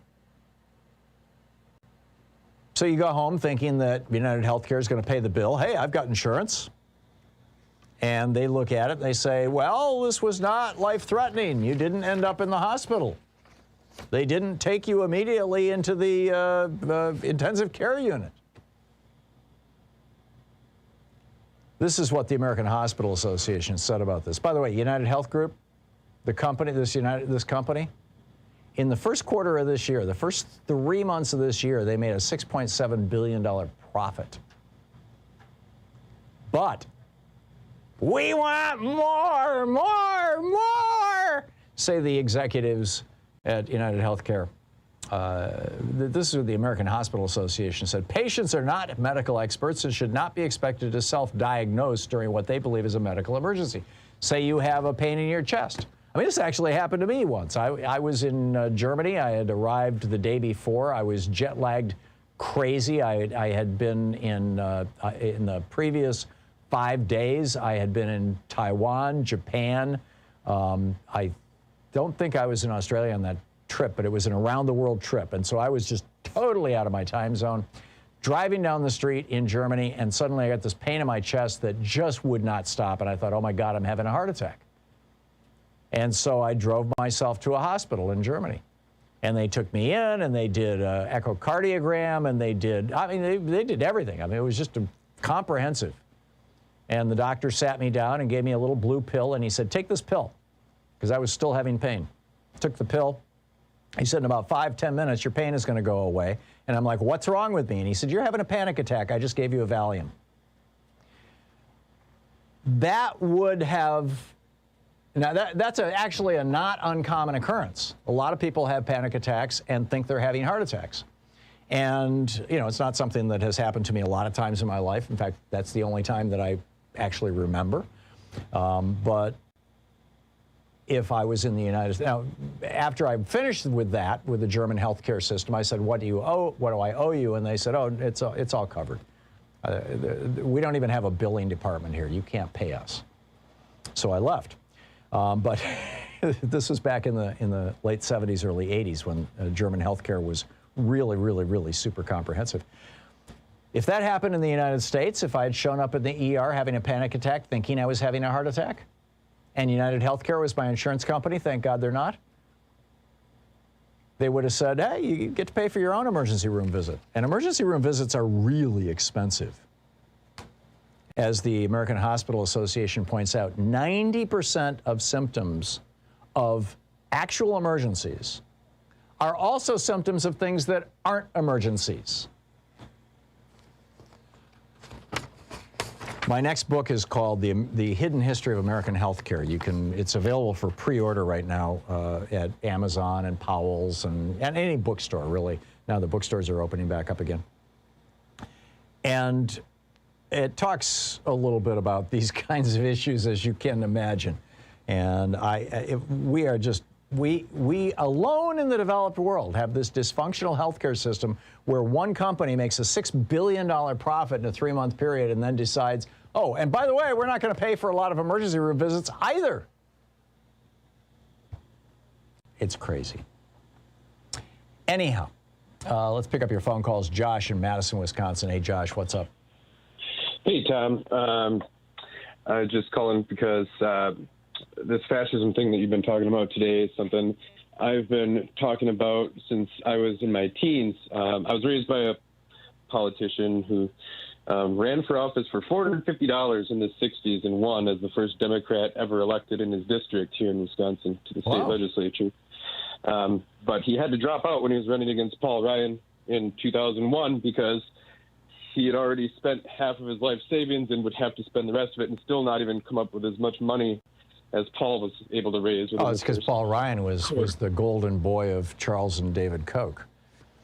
Exactly. Still is. And so I was raised by a guy that he tried to lie his way into the World War II when he was 16 and got busted because he had a passion to put down the fascism spreading around the world. And when he saw Kennedy get assassinated, that's when he decided he could give his life to his country by running for office. Anyways, before I get too distracted, I've been talking about this since Bush was in office, and all these years I've looked like an alarmist, and then I'm crazy and I'm paranoid. But here we are. Fascism is taking over America, and I've watched it happen step by step. She was a history teacher, too. Somebody that's been that studied history, it's absolutely frightening. I'm starting to get to the point where I'm just so depressed and I feel helpless. And it seems like now we're at war, at least cyber war with Russia. On top of all of this, I just don't know what to do. I've tried to run for office, but I would have to raise more than $50,000 just to run for the same seat that my grandpa spent $450 on back in the 60s. You know, right. So what do we do? Well, number one, get inside the Democratic Party. Number two, join whatever groups are active in your area that are focusing on the issues. Apparently, your main issue is democracy. Indivisible is a good one, indivisible.org. Number three, spread the word. Call into radio talk shows, push back, be active on social media. I mean, there's a whole variety of things. It is not, you know, all is not yet lost, Josh, and being depressed is exactly what they want, right? So please do not slide into despair. We are not, you know, it's not gone. And even if in 2022 the Republicans succeed in rigging the elections in swing states like Georgia and Arizona and Pennsylvania to the point that in 2024, number one, in 2022, the Republicans take back the House and Senate. In 2024, they take back the White House. I don't think it's going to last. I think their attempts to impose fascism on the United States will be a temporary situation if they succeed.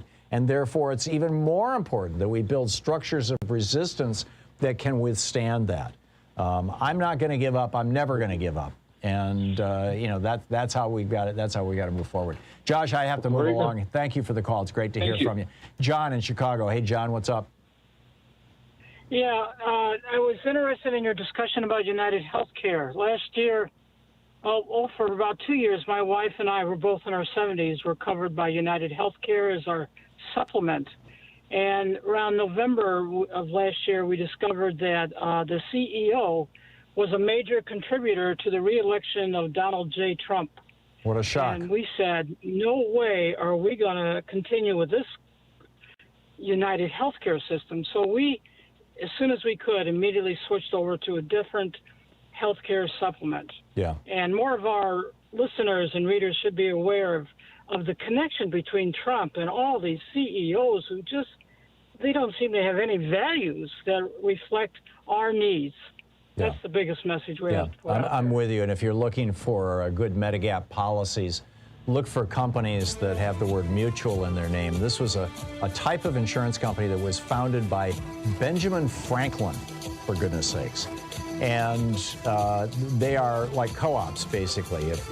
When you become a customer of a mutual company, a mutual insurance company, you actually become essentially one of the shareholders.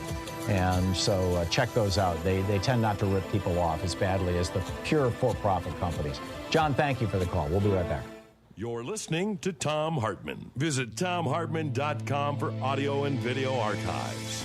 Stick around. 45 minutes past the hour. Back with more of your calls right after this.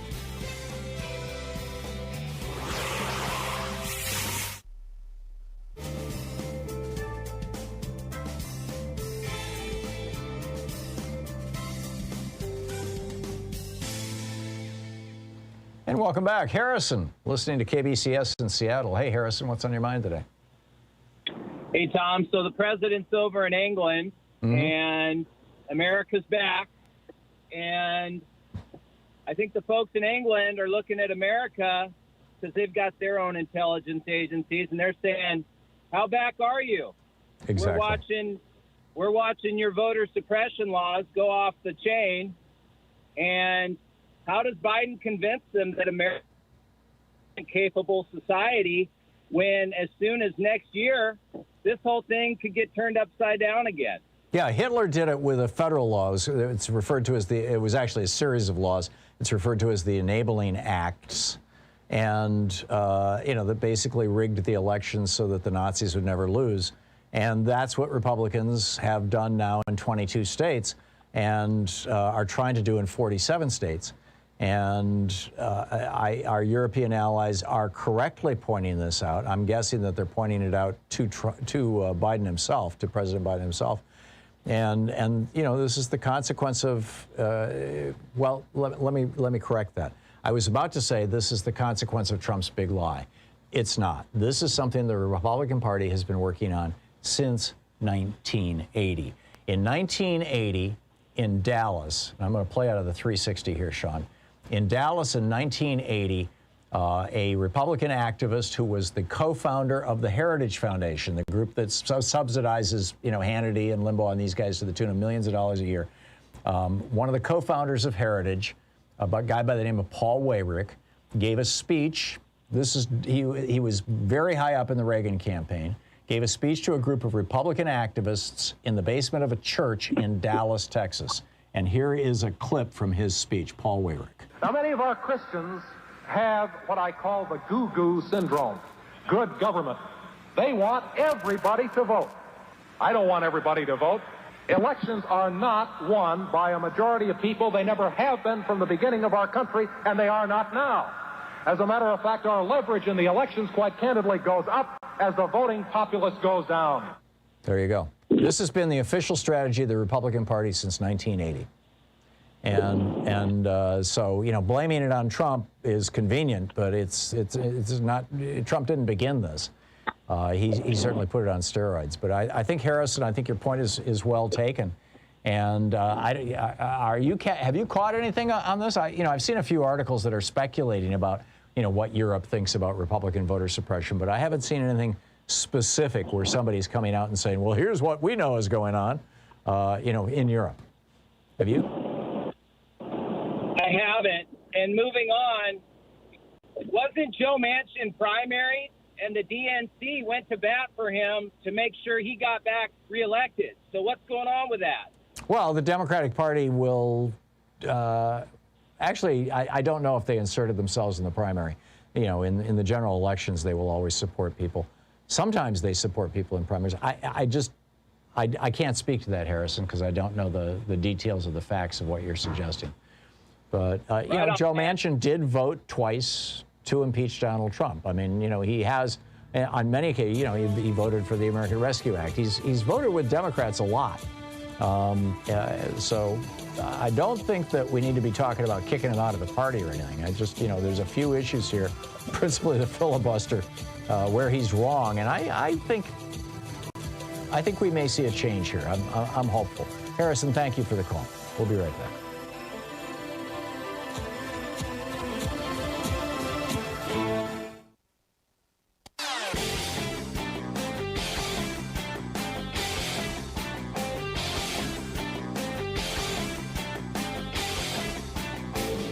Our 1-hour free podcast recaps our show, and it's available wherever fine podcasts are found. And we have the full 3-hour podcast available over at thomhartmann.com if you want to really support our program. Hey, we have a new video over at thomhartmann.com. It's about this movement that has, it's being characterized in the media as being just, fringe wackadoodles, crazy people on YouTube, stuff like that, who are talking about how Democrats are torturing children to get the adrenochrome out of them, and Hillary Clinton is eating babies, and the ship in the Suez Canal, and how, the really interesting one now, how if you get the vaccine for COVID, that it will change your race. Yes, something that will make white people absolutely hysterical.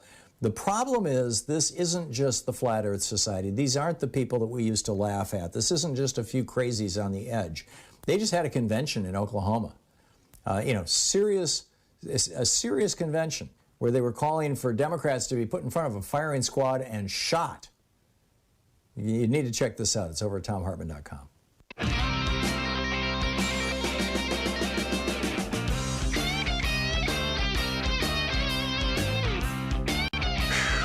Wow. Oh, one other quick story I want to share with you because our next hour is going to be Andy Levin, who's a congressman from Michigan, a member of the Progressive Caucus, who's going to be taking your calls for the hour. Epstein rape victim was passed on to Donald Trump by Ghislaine Maxwell. This is Graham Lester writing over at Daily Kos.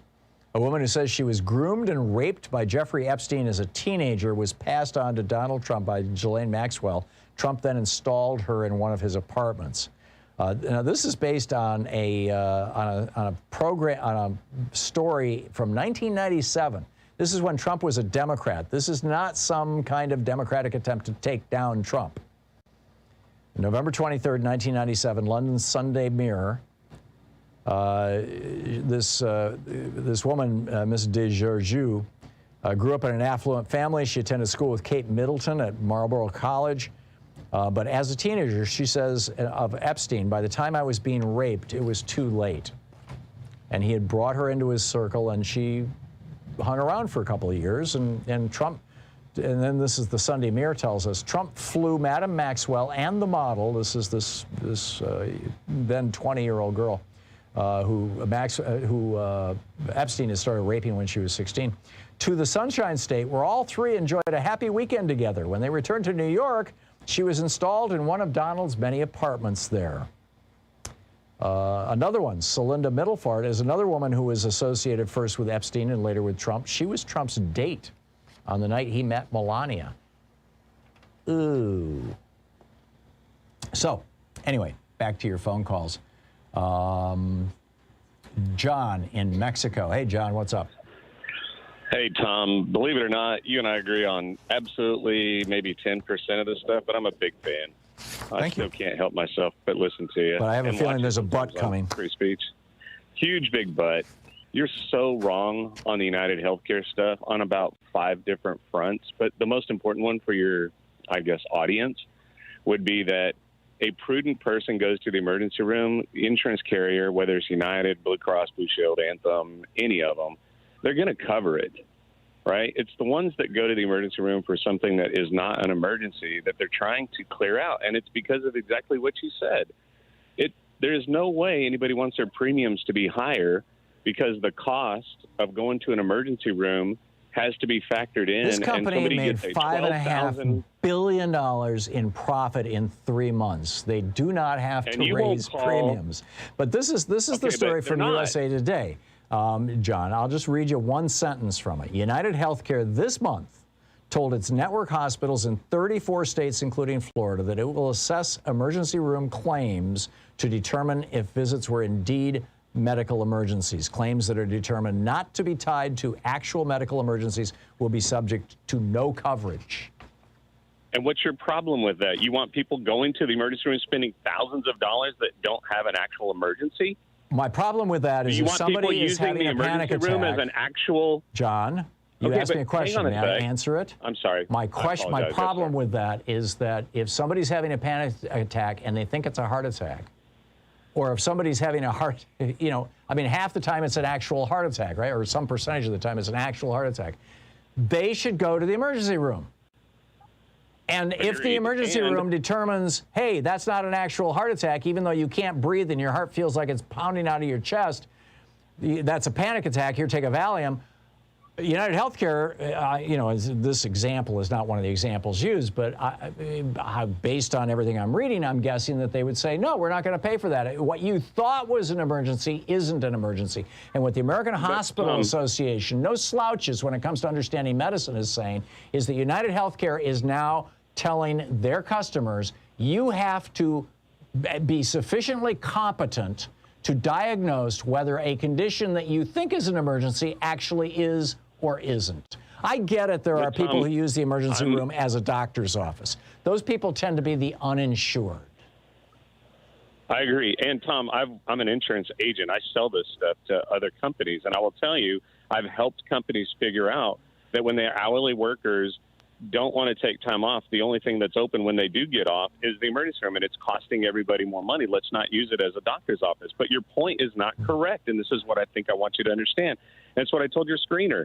Every single day, you would disagree with an association that is actually in charge of costing everybody else more money, which is the hospital association. I'm not saying they're bad people. I'm just saying their interest is not aligned with yours and mine. And neither is the insurance industry, John, other than the fact that they pay you commissions for selling their product. But, they are absolutely not aligned with my interests either. These are for-profit companies, and the more they can deny care, the more profit that they make. How much profit is okay with you for them to make? Because right now it's standing at about 2.5% to 3%. I understand it's billions, but if they took 2.5% to 3% out of the premium, You really think that's going to make a difference in people's lives? That is not the question. The question is whether they're going to tell people, oh, you thought it was an emergency. Turns out it wasn't after we looked into it, and therefore, screw you, you're not going to get paid. I just find that outrageous. John, we're going to have to agree to disagree. I got to run, too. We're hitting the end of the hour. Andy Levin, the congressman from Michigan, is going to be here for the entire next hour. Remember, the Congressional Progressive Caucus taking your calls. So stick around and get ready and line up. 202-808-9925. You're listening to Thom Hartmann.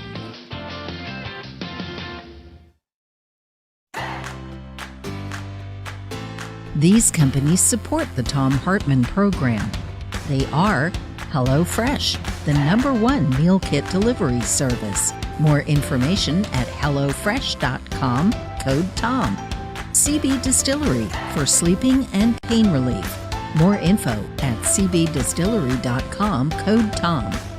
Annie's Kit Clubs, creativity delivered right to your door. More info is available at annieskitclubs.com/Tom. EasyFlow, personal air filtration system. Fresh air anywhere. More info at easyflowusa.com, code TOM. Masterclass with world-class instructors. More info at masterclass.com/Hartman. And Dinovite, only the best all-natural pet supplements. More info at dinovite.com.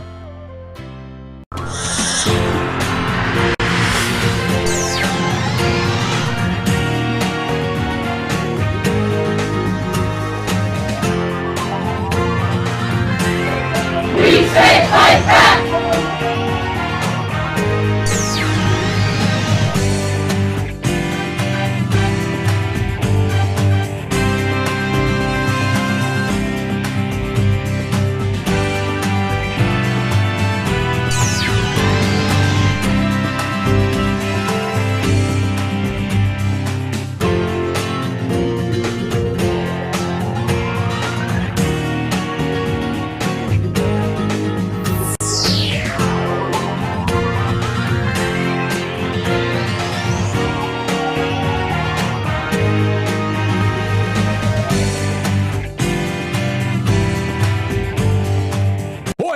Big news for you. We have a match here that is just extraordinary. Today, any donation that you make, if you call now, 877-378-8669 to Free Speech TV, any donation you make will be doubled up to $10,000. Yes, you could make a $9,999 donation, and well, you could make I believe you can make a $10,000 donation, and it'll become $20,000 for Free Speech TV. You can make a $50 donation, it'll become $100 for Free Speech TV. You can make a $1,000 donation, it becomes $2,000 to Free Speech TV. Because of our frontline funders, Bobby and Vivian, Karen and Diane in California, all of them. Bobby and Vivian, Karen and Diane in California, William in Idaho, Richard and Louise in Minnesota, Mary and Beth in North Carolina, Marion in Montana, and our old buddy Mac in Colorado. And what a great day to call, right? Now, we're still behind. We're inching up there, Free Speech TV, the little engine that could, but we have a long way to go. We're a little more than halfway through this fund drive. If you have not yet called and made a contribution, today is the perfect day to do so, and become a member of Free Speech TV, become part of Free Speech TV, and please consider, in addition to making the most robust gift you possibly can, because it will be doubled today, also for the long haul, thinking about making contributions that will allow Free Speech TV to be able to do some budgeting, right? To be looking forward at future months. In other words, make your gift a recurring donation as well. Now you can call and say, hey, I want to give $100 today, so that'll be doubled, and I'd like that premium that comes with $100. And after you mark that down, would you please put me down for $10 a month for the rest of the year? right? And that way your gift gets recorded, but also your ongoing support becomes part of this foundation that we are trying to build for Free Speech TV, so that, you know, year by year they can continue to grow and enhance the product that they're offering that is on, you know, so many different vehicles, so many different media. So call now, 877-378-8669 and 877-378-8669, or go to freespeech.org and make your gift today. And, you know, when you call or when you log onto the website, tell them I sent you, please, and say hi from me. But this is just wonderful that you know, Bobby and Vivian, Karen and Diane in California, William in Idaho, Richard and Louise in Minnesota, Mary and Beth in North Carolina, Marion in Montana, and Mac in Colorado. Thank you, guys. And thank you if you have already contributed to Free Speech TV, if you're going to call today and make a contribution, or if you're seriously thinking about it for the future. Thank you for even considering the importance of progressive television in this day and age. It is, frankly, I think, very, very important. The collection of premiums has not changed, but I'll run through it real quickly for you. With a $20 gift, you have your choice of the Thom Hartmann University bumper sticker or the Take Action, Make History Pride sticker. With a $50 one-time gift, you get the Free Speech TV tote bag. Comes in 2 different styles or designs, perfect for any outfit. So you could even get 2 of them if you want for $100. With a $75 gift, you get the Thom Hartmann Program mug, the official collector's item mug that you can only get on Free Speech TV. With a $100 gift, you have your choice of 2 Free Speech TV face masks, or the Wilmington on Fire DVD, which is just an extraordinary documentary about a disaster, a horrific event, the attack on African Americans in North Carolina back in 1898. With a $120 gift, you can get an autographed copy of my book, The Hidden History of American Oligarchy, which traces the rise of the ultra-rich and their control of the political system in this country to and through the Trump administration. Or the Free Speech TV Justice t-shirt, stylishly designed by Free Speech TV viewer Barry. With a $240 gift, 2 books, Hidden History of Oligarchy, Hidden History of Monopolies, autographed by the author, that would be me. Or the Thom Hartmann Virtual Meet and Greet, where we all get together on a Zoom call. That's with a $240 gift. $360 gift. The summer box set with the bumper sticker, both bumper stickers, the Take Action Pride sticker, the Real Change Comes from the Grassroots tote bag, the Wilmington on Fire DVD, and the collector's item Thom Hartmann mug. And with a $1,000 gift, come to Portland and visit us. It's going to be possible. It's going to be easy soon, hopefully. Not quick, right? But bottom line, double your money, double your fun, right? Call now, 877-378-8669. Free Speech TV needs you, and this is your opportunity to become part of something really great. Please call now.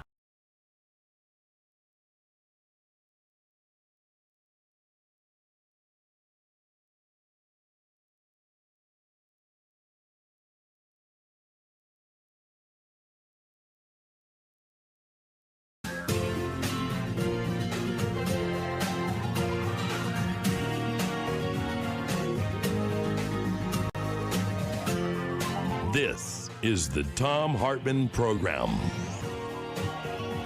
Welcome back. Thom Hartmann here with you, and let's do a national town hall, progressive town hall meeting here.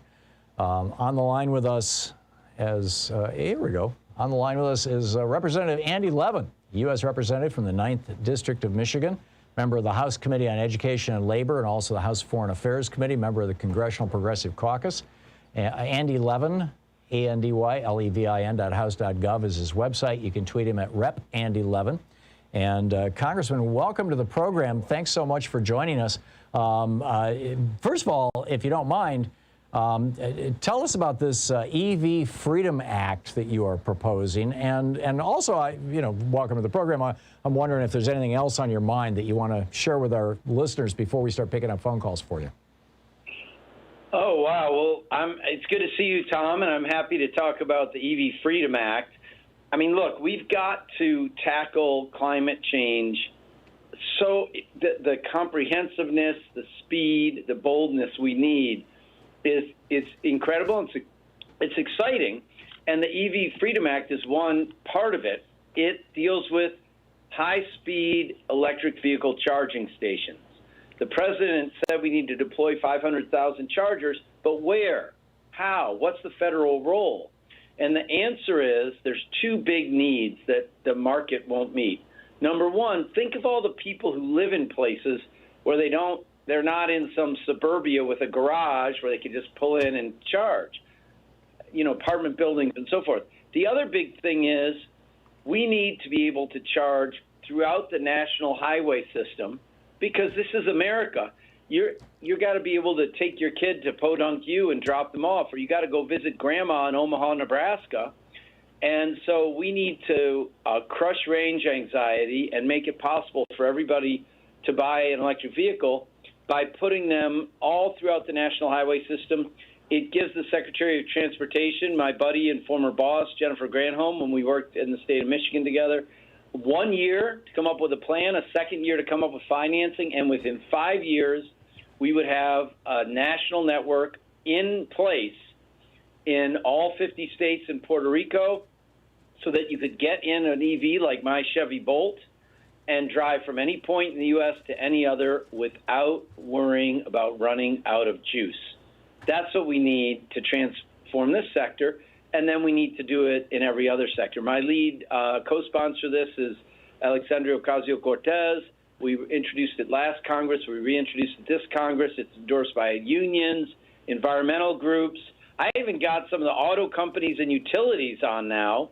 And so, we're really trying to bring the change fast. And stay tuned later in the year. I'll have a bill on buildings, the built environment. What do we do to retrofit existing building stock? How do we move towards zero net energy or better buildings when we build new ones?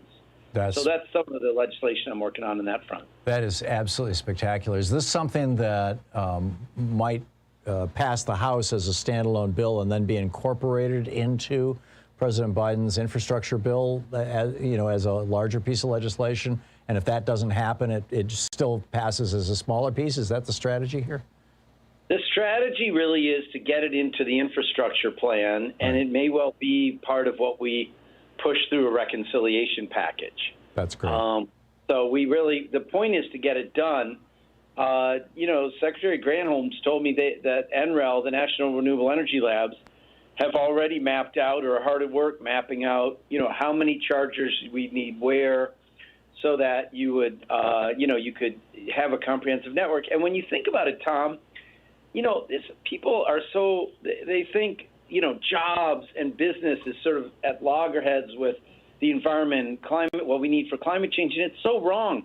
Just imagine if we determine that at a big interchange of the expressways, we need 20 chargers. I bet if you own a Hilton Garden Inn and I own a like a Marriott, Courtyard by Marriott, I mean, I wouldn't want the chargers to be at your place because then everybody would stay at your place. So right, it becomes a competitive advantage. Right, and with malls, restaurants, hotels, the whole retail industry. Yeah. So, and this plays out in area after area. So. That's great stuff. It's great stuff. Anything else? I mean, I've got callers stacked up literally from Florida to California waiting to talk to you. But anything else? Any other points you wanted to make before we start picking up their calls, or shall we just jump right to it? Well, I just would say we've got to deal with voter suppression, and not just voter suppression, but the whole effort to easily overturn elections if people in these Republican legislatures don't like the outcome. Look at a state like Michigan, where we have a governor, Gretchen Whitmer. People think, oh, well, that's not going to happen in Michigan. Well, guess what? Our Republican state House and state Senate are passing these bills, and we've got a weird quirk in Michigan where you can get signatures for a referendum, and then before it goes on the ballot, if the state legislature adopts the referendum, Tom, it becomes law, and the governor can't veto it. So it's not just southern states. Iowa, you've seen it happen. Michigan. These are states that H.R. 4 wouldn't help. The John Lewis, Restoring the Voting Rights Act, because we weren't, states that were, had to get advanced subject to pre-clearance. Yeah. So this is H.R. 1 or S1. We've got to find a way to get this done. Yeah. And then, of course, the PRO Act, the Protecting the Right to Organize Act, the Equality Act, Violence Against Women Act, the Sensible Gun Reform, all these things that we've passed in the House, we've got to find a way for the Senate to do the business of the American people. And that's the great drama of our moment. I am absolutely with you. I'm absolutely talk about whatever your folks want to talk about. Okay, well, let's get to it. Robert in Philadelphia, Pennsylvania, you are on the air with Representative Levin. Hi, Congressman Levin. The Democrats have been given a mandate by voters to bring about change, and the overwhelming majority of Democrats in Congress have shown that they're willing to put aside their differences to get a legislative agenda passed. And there are two Democratic senators, Manchin and Sinema, who are willing to join the Republicans in preventing the enactment of their president's and their party's agenda. And they seem to fear no consequences whatsoever for that. Donald Trump and Mitch McConnell enforce a kind of an effective party discipline on the Republicans. Where is the party discipline when it comes to those two senators? Why do the president, the leadership, and the Democratic caucuses allow them to believe that they will suffer no painful consequences for their betrayal of all of us? Well, Robert, I absolutely share your frustration, and it's a fascinating question, how to push forward. I think there's multiple parts to it.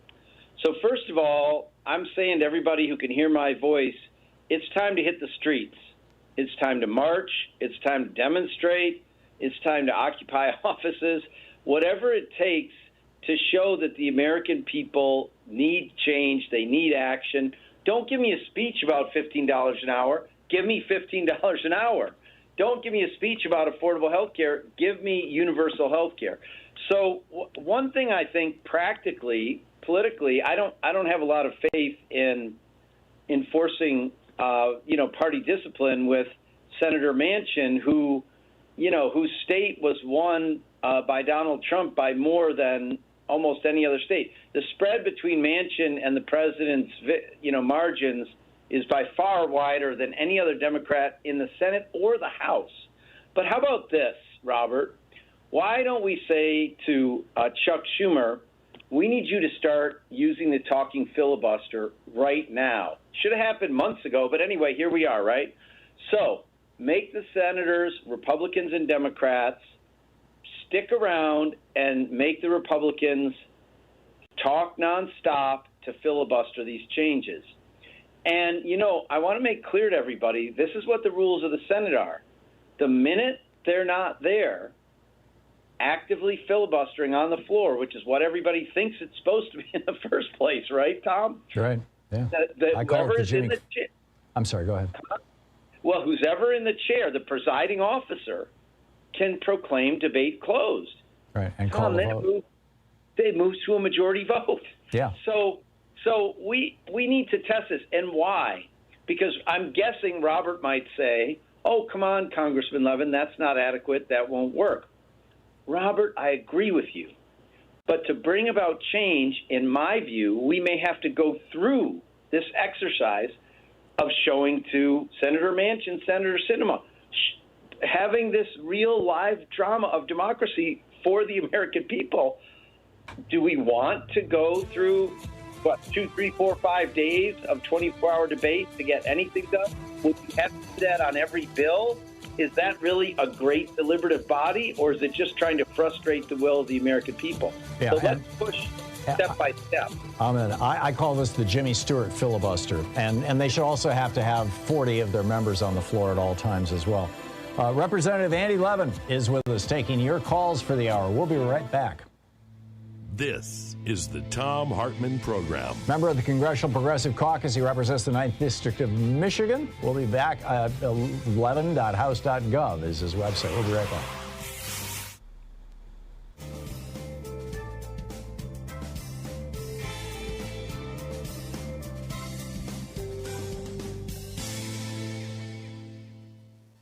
And welcome back. Francesco in Sarasota, Florida. You are on the air with Representative Levin. Hi, Tom. Hi, Congressman Levin. Thanks for taking my call. It might seem like a big question, a long-term question, but I think it relates to every policy. We've had 2 presidents already that have been elected by a minority. We have many policies which 70% of the American people want, but the structure of the Senate, no matter what we do, will block those policies. I know this is a long-term question, but is anybody, we've given some thought to the Electoral College. Has anybody given thought to the restructuring of the Senate? Is that a possibility? Because without that, the American people are not going to be represented because of the structure of the Senate. You have two, as Tom had said previously, you have 2 senators from West Virginia and, 2 senators from California. So you're not going to represent the American people at this point unless you look at that. Well, Francesco, you've got really the Electoral College, as you say, the structure of the Senate, 2 senators for every state, the hugest and the smallest, and then you've got the filibuster on top of it. So those 3, and the filibuster is just a rule of the Senate. It's not in the Constitution. It's, came about by accident. So we certainly should, in my view, get rid of it or radically reform it.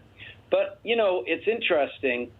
I forget the name of the case, Tom. I don't know if you know it, the 1963 Supreme Court case. But in 1963, the Supreme Court looked at the states, and a lot of the states did what the U.S. does with the Senate.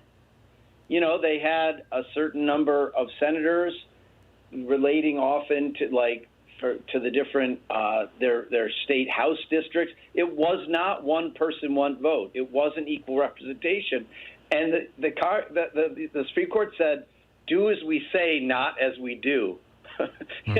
So now the states have to apportion their senators in a fair way, but we still have this really rather absurd situation where Rhode Island or Wyoming or West Virginia has the same number of senators as a state that has 40 or more times as many people as they do. And so, yes, people give it thought, but it would take a constitutional amendment. And so, I think that gives people pause. How about a starting point being adding D.C. and Puerto Rico? Right. Well, so, of course, I've voted repeatedly to add D.C. as a state. It's outrageous that you have, 700,000 people in our nation's capital that have taxation without representation. They have no voting members of the House or Senate. And Puerto Rico's a little more complicated because I would welcome Puerto Rico as a state, but I'm really into self-determination for the Puerto Ricans. So I kind of favor Nydia Velázquez and Alexandria Ocasio-Cortez's idea. We have a chance. But it's a good point, Tom. Let's start there. It's certainly that. Yeah, and that's something that could be done with a simple majority of the House and Senate as well. In the Congress. Yeah. Yep. Okay, Congressman Andy Levin is with us, represents the 9th District of Michigan. Levin.house.gov is the website. You can tweet him at Rep. Andy Levin. And we'll be right back with more of your calls for him right after I read an ad on the commercial side of this thing.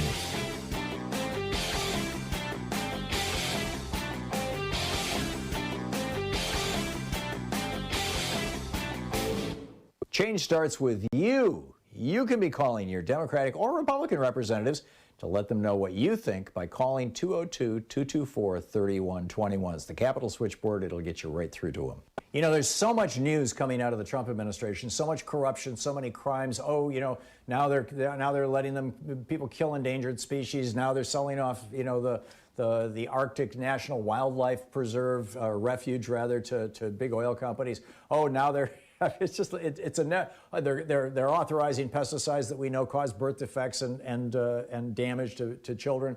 It's just step after step after step that it's so easy to forget that back in July of 2020, it was reported that Jared Kushner and Mike Pence's nephew, John Pence, created a couple of LLCs, American-Made Media Consultants Corporation.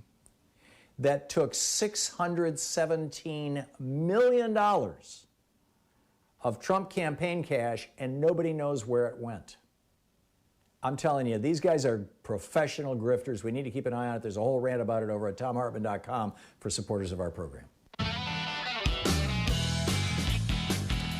Welcome back. Congressman Andy Levin taking your calls for the hour. And Melissa in St. Charles, Illinois. Hey, Melissa, you're on the air with Congressman Levin. Hello, and thank you for taking my call. My question pertains to the QAnon thing that's going on and the Mueller report. We live in a world where everyone's arguing down here. We've got priests molesting children, covering it up, Boy Scouts being molested, covered up, the Me Too movement. All these cover-ups just make the right wing seem right. Is there any hope that we can release the unredacted Mueller report? I'm not sure I caught the gist of that completely, Tom, but... the tail end of it was, will the unredacted Mueller report be released? It seems like the Mueller report is just another cover-up, and it's making people cynical. All the redactions from Bill Barr. Yeah, no, I'm in favor of that, and I think it should happen. But that's that's something that I think the Judiciary Committee is pushing the administration on, and I hope they do release it. I don't think if it comes out, it wouldn't be 100% free of redactions, because you have to protect, privacy of individuals who, aren't implicated in anything. But in general, it should be released in an unredacted form, very, very lightly redacted. Nothing like what Barr did, for sure. David in Columbus, Ohio, you're on the air with Representative Levin. Representative Levin, thank you for your work. What are the Democratic plans for eliminating the filibuster? I think the Republicans eliminated the filibuster on some of their legislation. What can you do? Well, David, so the filibuster is a Senate rule, so it's really up to senators to deal with it. We have House rules that they don't have any say in, and they have their rules. And actually, back in the day, the House used to have a filibuster, believe it or not, a long time ago. But anyway, I agree with you. I think the filibuster should be eliminated. There are a lot of misconceptions about it, and it's quite romanticized, as Tom says. It's tied up with Jimmy Stewart and Mr. Smith Goes to Washington and all that. But the truth is that the filibuster in the first many decades of its life was only used for one thing, literally one thing, and that was to prevent black people from being full citizens of this country in one way or another. It's truly a leftover piece of Jim Crow, and we ought to get rid of it completely. Also, another fiction about it is the idea that it's a core piece of the architecture of the Senate that lets it be the world's greatest deliberative body. Well, the very fact that it was only used to prevent voting rights and similar things means that every other issue in the Senate for all those decades was determined by majority rule. The filibuster was not used for transportation or what to do with the Russians or all the other things the Senate deals with. And so I don't think it serves any useful purpose, and I think they ought to get rid of it. Not everybody agrees with that. Most importantly, not every senator agrees with that. And so my view is we ought to make them practice the way it's supposed to be. And I think you and I believe that if we did that, it would demonstrate to everybody that it just gums up the works. It actually doesn't facilitate sensible debate. It prevents it. And let the Senate get back to majority rule, and they can still have a lot of courtesies and rights for the minority to have a say, to be able to bring amendments to bills, to have a number of hours of debate around bills. There are many ways to protect the minority to have robust debate without stopping the Senate from doing the business of the people, which is what the filibuster has turned into. Yeah, and we just have a few seconds here before we're going to hit a break. But also, if they had to stand and continuously talk to defend their position, America would get to see the arguments that Republicans are making, for example, against or in favor of privatizing Social Security, and we'd get to hear the arguments against it, or whatever it may be that they're arguing about. I think the Republicans' ideas would be revealed as toxic, don't you? Brilliant, absolutely. That's one of the most important things that would come out. Yeah, there you go. We'll be back with your calls for Representative Levin. Stick around. You're listening to the Thom Hartmann Program. Call 202-808-9925. Progressive National Town Hall meeting with Representative Andy Levin of Michigan, taking your calls. Levin.house.gov. You can tweet him at Rep. Andy Levin.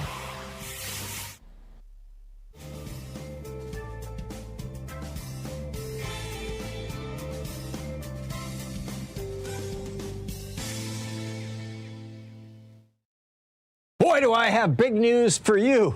We have a match here that is just extraordinary. Today, any donation that you make, if you call now, 877-378-8669 to Free Speech TV, any donation you make will be doubled up to $10,000. Yes, you could make a $9,999 donation, and well, you could make I believe you can make a $10,000 donation, and it'll become $20,000 for Free Speech TV. You can make a $50 donation, it'll become $100 for Free Speech TV. You can make a $1,000 donation, it becomes $2,000 to Free Speech TV.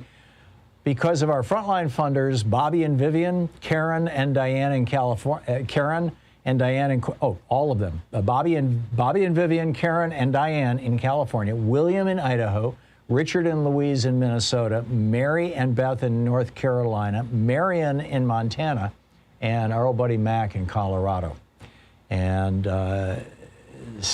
what a great day to call, right? Now, we're still behind. We're inching up there, Free Speech TV, the little engine that could, but we have a long way to go. We're a little more than halfway through this fund drive.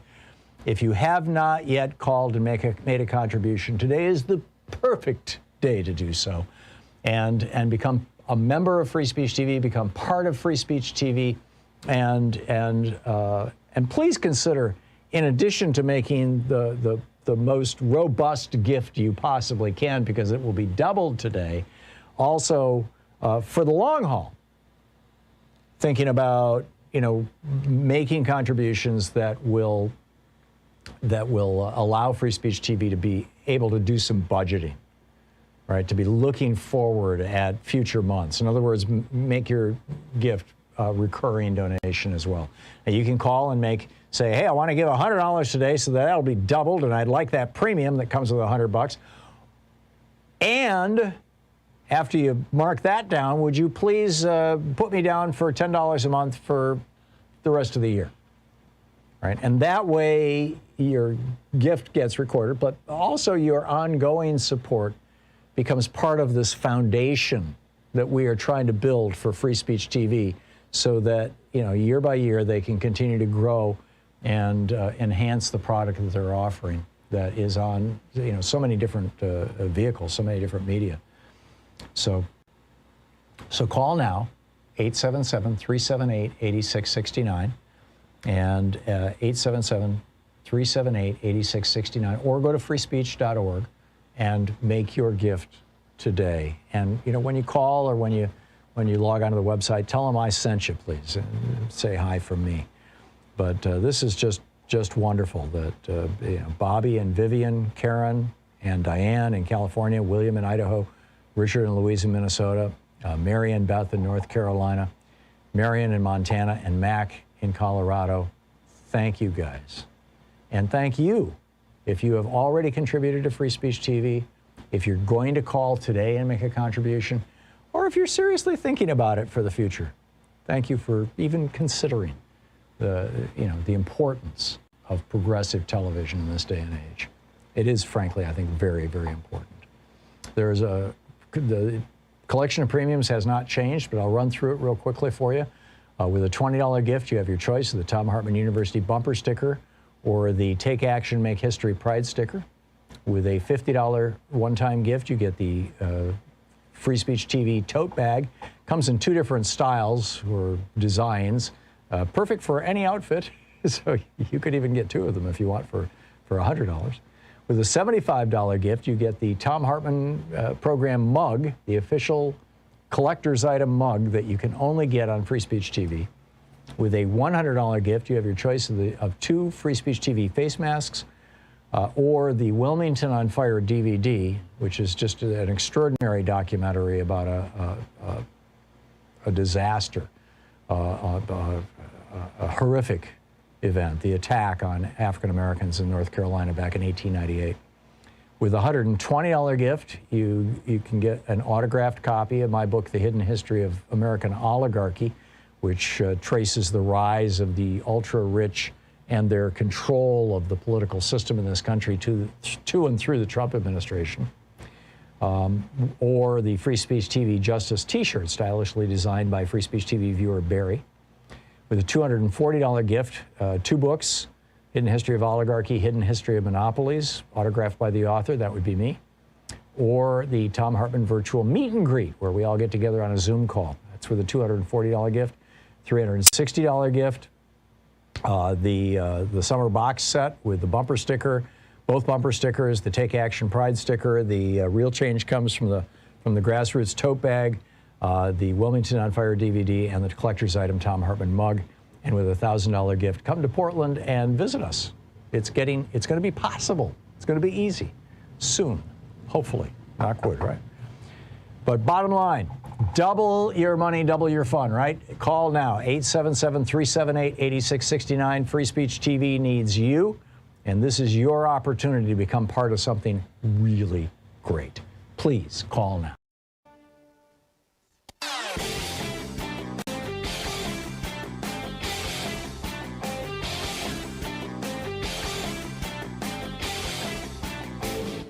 Share the Thom Hartmann Program with your friends. We're available on SiriusXM, Free Speech TV, Pacifica, commercial stations nationwide, YouTube, Twitter, Facebook, on the Thom Hartmann app, and you can even tell your smart speaker to listen to the Thom Hartmann Program.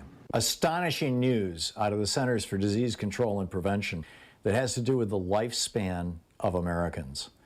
Since World War II, the average lifespan of American men and women have continuously increased, all the way up to 78.8 years in 2019.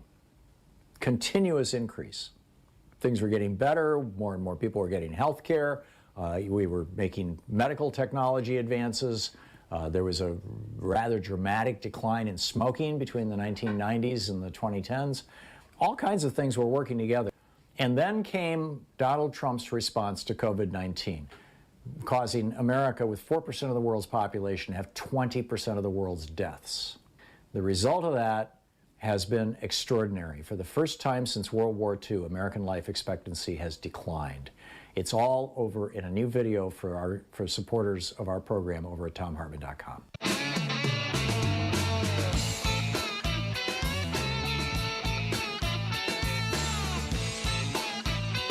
And welcome back. Congressman Andy Levin taking your calls for the hour in a National Progressive Town Hall meeting here on the Thom Hartmann Program. And Lance, one of our conservative callers in Wilmington, North Carolina, you are on the air with Congressman Levin. Hey, Congressman, thanks for taking my call. Tom, thanks to you as well. Hey, I wanted to ask you guys, or the Congressman, have some insight on what happens to the migrants once, they come across the border. We're dealing with that right now, but it's never talked about. I think 170,000 came across last month. What happens once they come into the country? How are we absorbing them? How are they getting medical care? How are they getting fed? Where do they go? Well, Lance, thanks for the question. There's no single answer to that because there are different kinds of migrants. There are people who come into this country seeking asylum. And if they come in and they present a credible claim of asylum, then they have to have a hearing. And so those people are given a hearing date and they come in the country. If people come in, cross the border illegally, then, obviously we don't know exactly where they go or what they do. But the vast majority of people who come in seeking asylum have family members here. And so they generally go and stay with a family member until their hearing. And, and over 95% of them actually show up for their hearings because these people are actually seeking asylum, which, by the way, is legal in the United States. This is not illegal migration. This is seeking asylum is completely legal under United States and international law. Am I correct on this? Well, it's actually required, you know, under international law for a country to provide an opportunity for people to seek asylum who are fleeing danger, fleeing torture, fleeing, you know, violence of one kind or another. So that is, that's absolutely right. There's nothing illegal about seeking asylum in another country. And then we have the right to adjudicate the claim, whether it, you know, it passes muster or not, and we do that. So that's the kind of humane system that we have. And the other thing is that the evidence is pretty overwhelming that, on balance, immigrants add a tremendous amount to our economy and are a real force for good, for growth. You know, here in a place like Michigan, if you couldn't really find an economist who could project out the workforce needs of the economy over the next 10, 20 years and say that native-born people are going to meet the needs. There just aren't going to be enough. So, you know, we need to welcome immigrants as we have for the whole history of our country, very imperfectly, episodically. You know, we've had all kinds of different laws. But if you look at the grand sweep of American history, immigrants have, like my great-grandparents who came here with nothing and weren't anybody's idea of, you know, a job creator or something.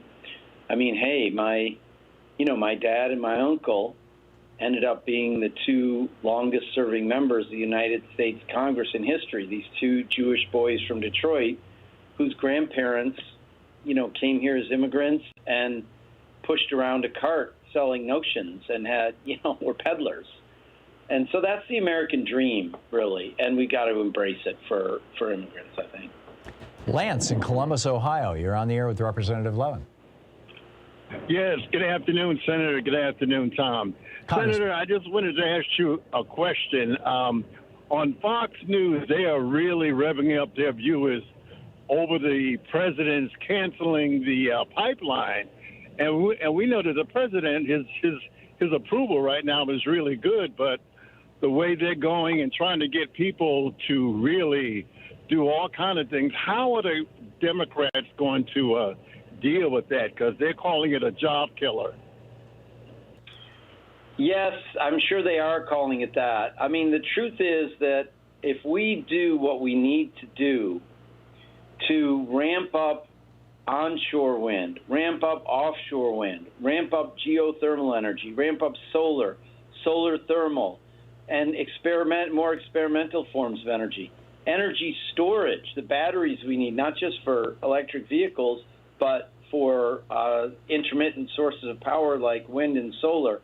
There are many, many, many times as many jobs in renewable energy as there are in fossil fuels. And not only that, we've got to pass the Protecting the Right to Organize Act and free up workers to form unions so that we can make sure all these new jobs are good jobs where people can form a union and bargain for a better life.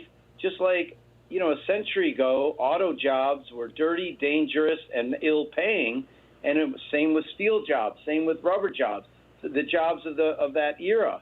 And in 1935, we passed the Wagner Act, the National Labor Relations Act, and we saw by far the greatest organizing wave in the history of our country. Those workers formed unions, and they built the middle class in this country. We can do that again right now in this energy transition. And then the last thing I'll say, Tom, is we have to take care of any workers who are affected by this transition completely.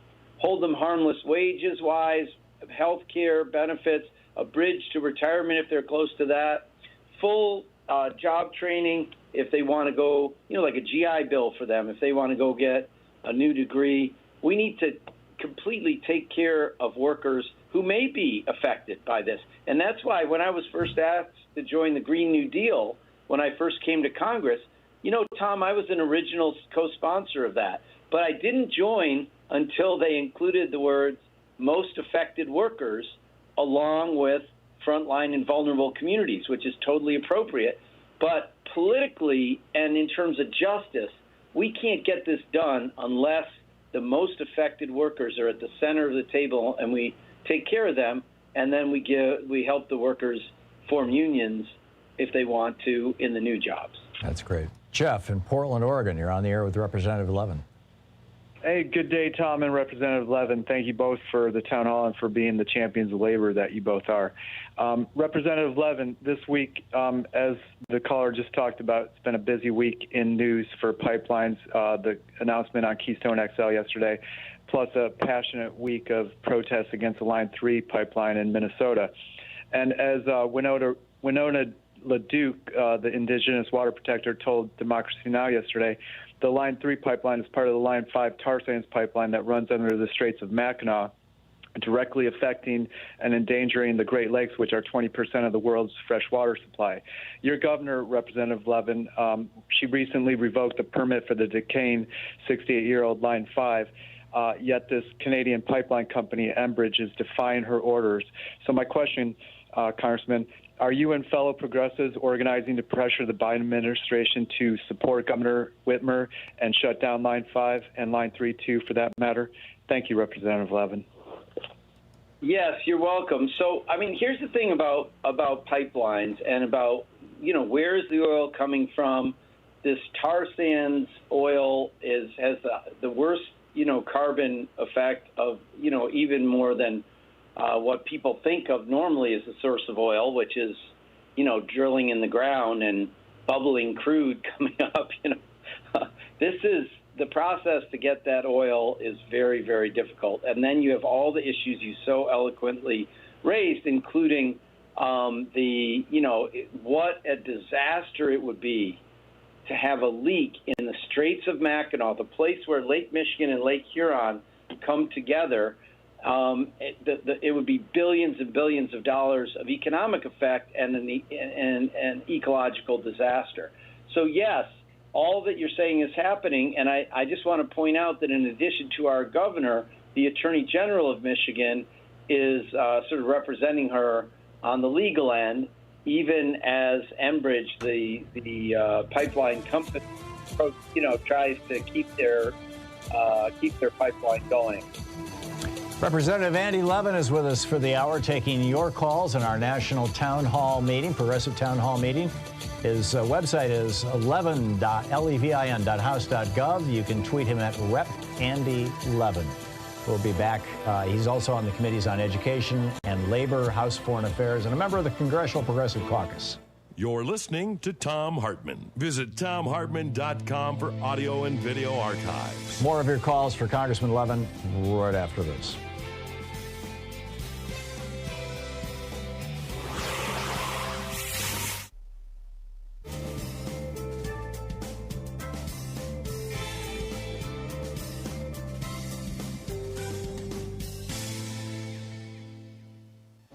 And welcome back. Everett in Detroit, you are on the air with Representative Levin. Yes, sir. I would like to ask Representative Levin, when are they going to open back up the government offices for people to walk in and do their business? It's personal, where I spent 4 years, or going on 4 years, trying to get my wife a Homeland Security card. And it just seemed like after 38 years of working, she'd been working since she was 25, and she's 68 now. And when she went to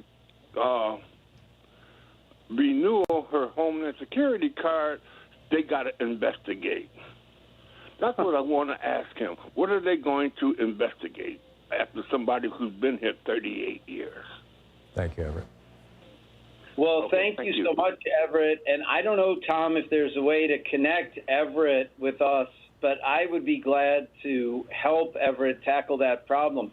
I don't know the specific answer to his question, but in terms of when the offices will open back up physically.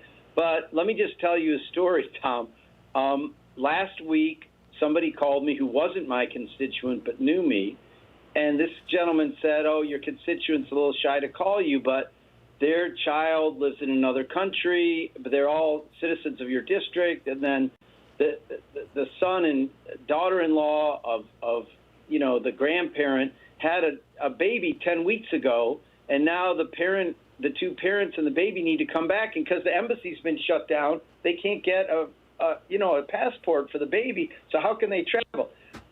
That's the kind of problem we solve every single day, whether our office is physically open or not. So, Tom, if there's any way for us to get Everett's contact information, we will contact him directly and help his wife. He has already dropped off the board, but Okay. I'm guessing he's listening right now. So, Everett, if you call... All right, Everett, listen, Tom, Everett, 586-498-7122. That's my district office, 586-498-7122. And you may need to leave a message, but there's no press 1 for this, press 2 for that. You just leave as long a message as you want, and a real human being who works for me will call you back within a couple business hours and help you out. So I hope you hear. And you can also, if you didn't write that down real quick, Everett, I'm sure that with one of the search engines you can track it down. Congressman, do we, how's Michigan doing? We just have 40 seconds here. How is Michigan doing on COVID? We're going to hit 70% here in Oregon in another week. How's Michigan going? Well, so first of all, you may remember that we had this horrible surge, a very late surge in the spring. Thankfully, that has abated significantly, but we're behind Oregon, and we're sort of above average, but not sure to meet the president's 70% partially vaccinated by July 4th goal. So our governor, our mayors, Mayor of Detroit and elsewhere, are really pulling out all the stops. We got to take vaccines to the people. We've got to go everywhere people are, answer all their questions, and make it just no barriers to get a vaccine. Yeah. That's my message. I'm with you. Here and around the world, ultimately, so we can stop these variants from popping up. Representative Andy Levin taking your calls for the Hour National Progressive Town Hall meeting. We'll be right back.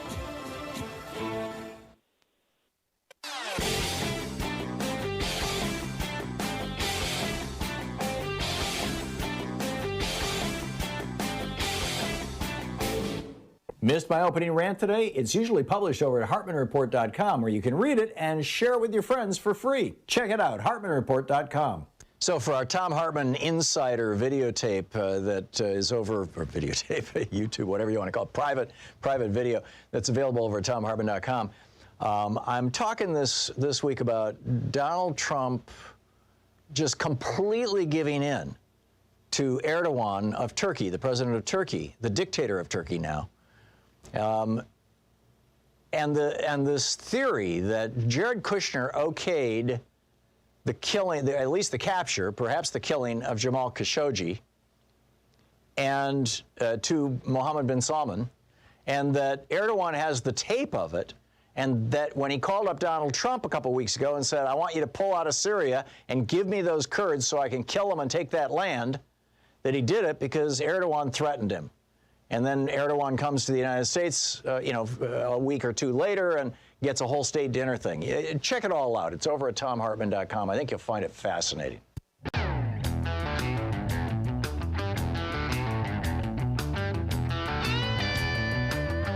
And welcome back. Steve in Phoenix, Arizona, you are on the air with Representative Andy Levin.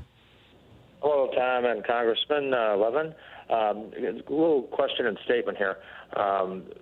D.C. statehood has already passed the Congress, House of Representatives, and is in the Senate awaiting action now. Puerto Rico, which has a population of 3.2 million, this would be the 30th most populous state in the country. They held an election on November 3rd. They had a referendum. There was a straight-up question, yes or no. Should Puerto Rico be immediately admitted as a state to the U.S. And the results are in, and it was 52.5% yes and 47% no. We're missing a golden opportunity here.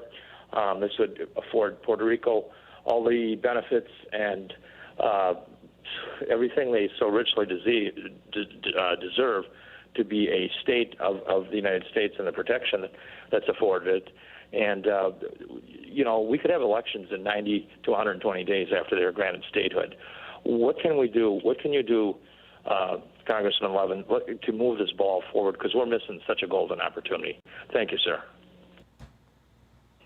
Well, thank you, Steve. So there actually, interestingly, in the House anyway, there are competing visions about what to do. Some people favor moving immediately to approve statehood, although, as with D.C. statehood, there's no indication it would move in the Senate.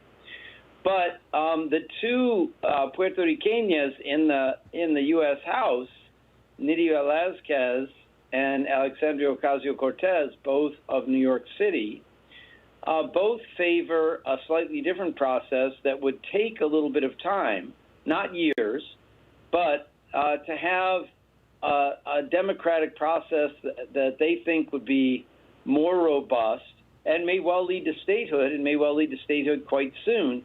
So, to be honest with you, I'm just being an ally to them, respecting them as, their connection with their homeland, their constituencies. And so I'm supporting that process. It may be a little slower than what you're talking about, but I think it's probably the right thing to do. And it's certainly, there's been an independence movement, a Commonwealth movement, a statehood movement in Puerto Rico for many decades. There's been a lot of arguments. And basically they're saying, let's have not a 52-48 vote like that, but a real, democratic process of consultation to decide what the best way is. And so I'm supporting that.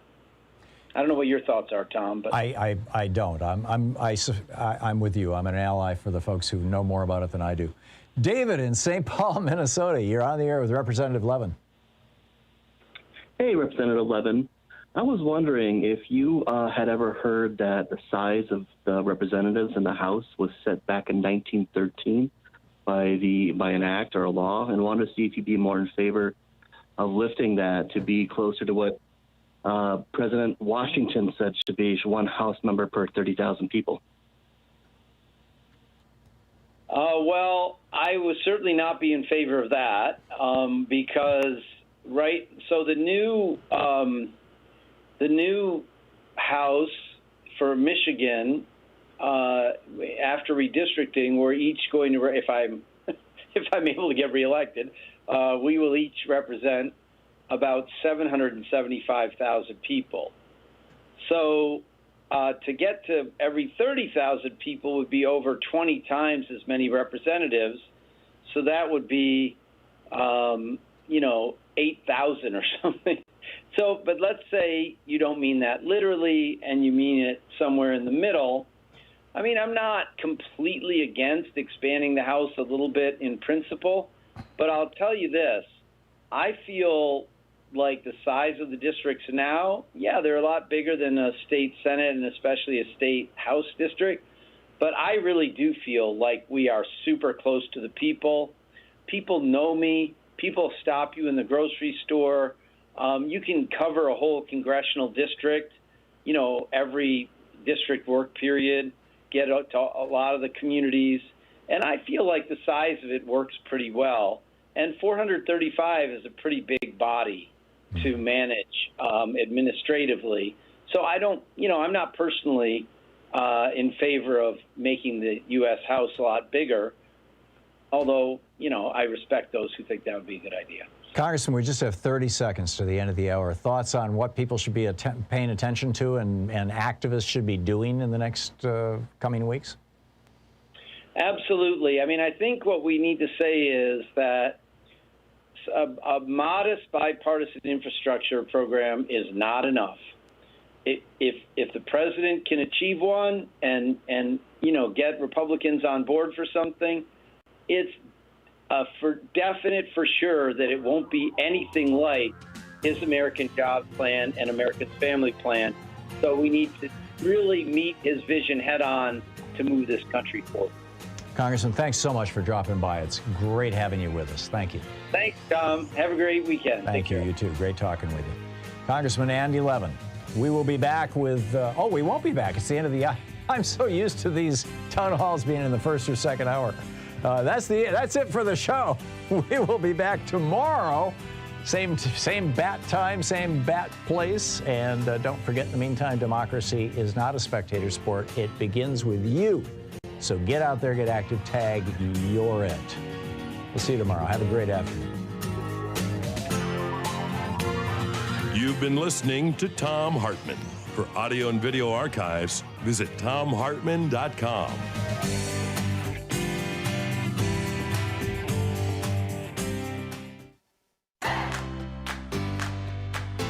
These companies support the Thom Hartmann Program. They are HelloFresh, the #1 meal kit delivery service. More information at hellofresh.com, code TOM. CB Distillery for sleeping and pain relief. More info at cbdistillery.com, code TOM.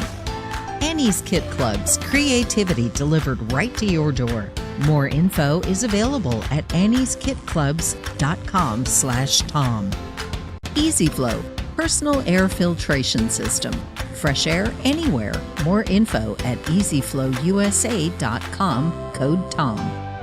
Masterclass with world-class instructors. More info at masterclass.com/Hartman. And Dinovite, only the best all-natural pet supplements. More info at dinovite.com.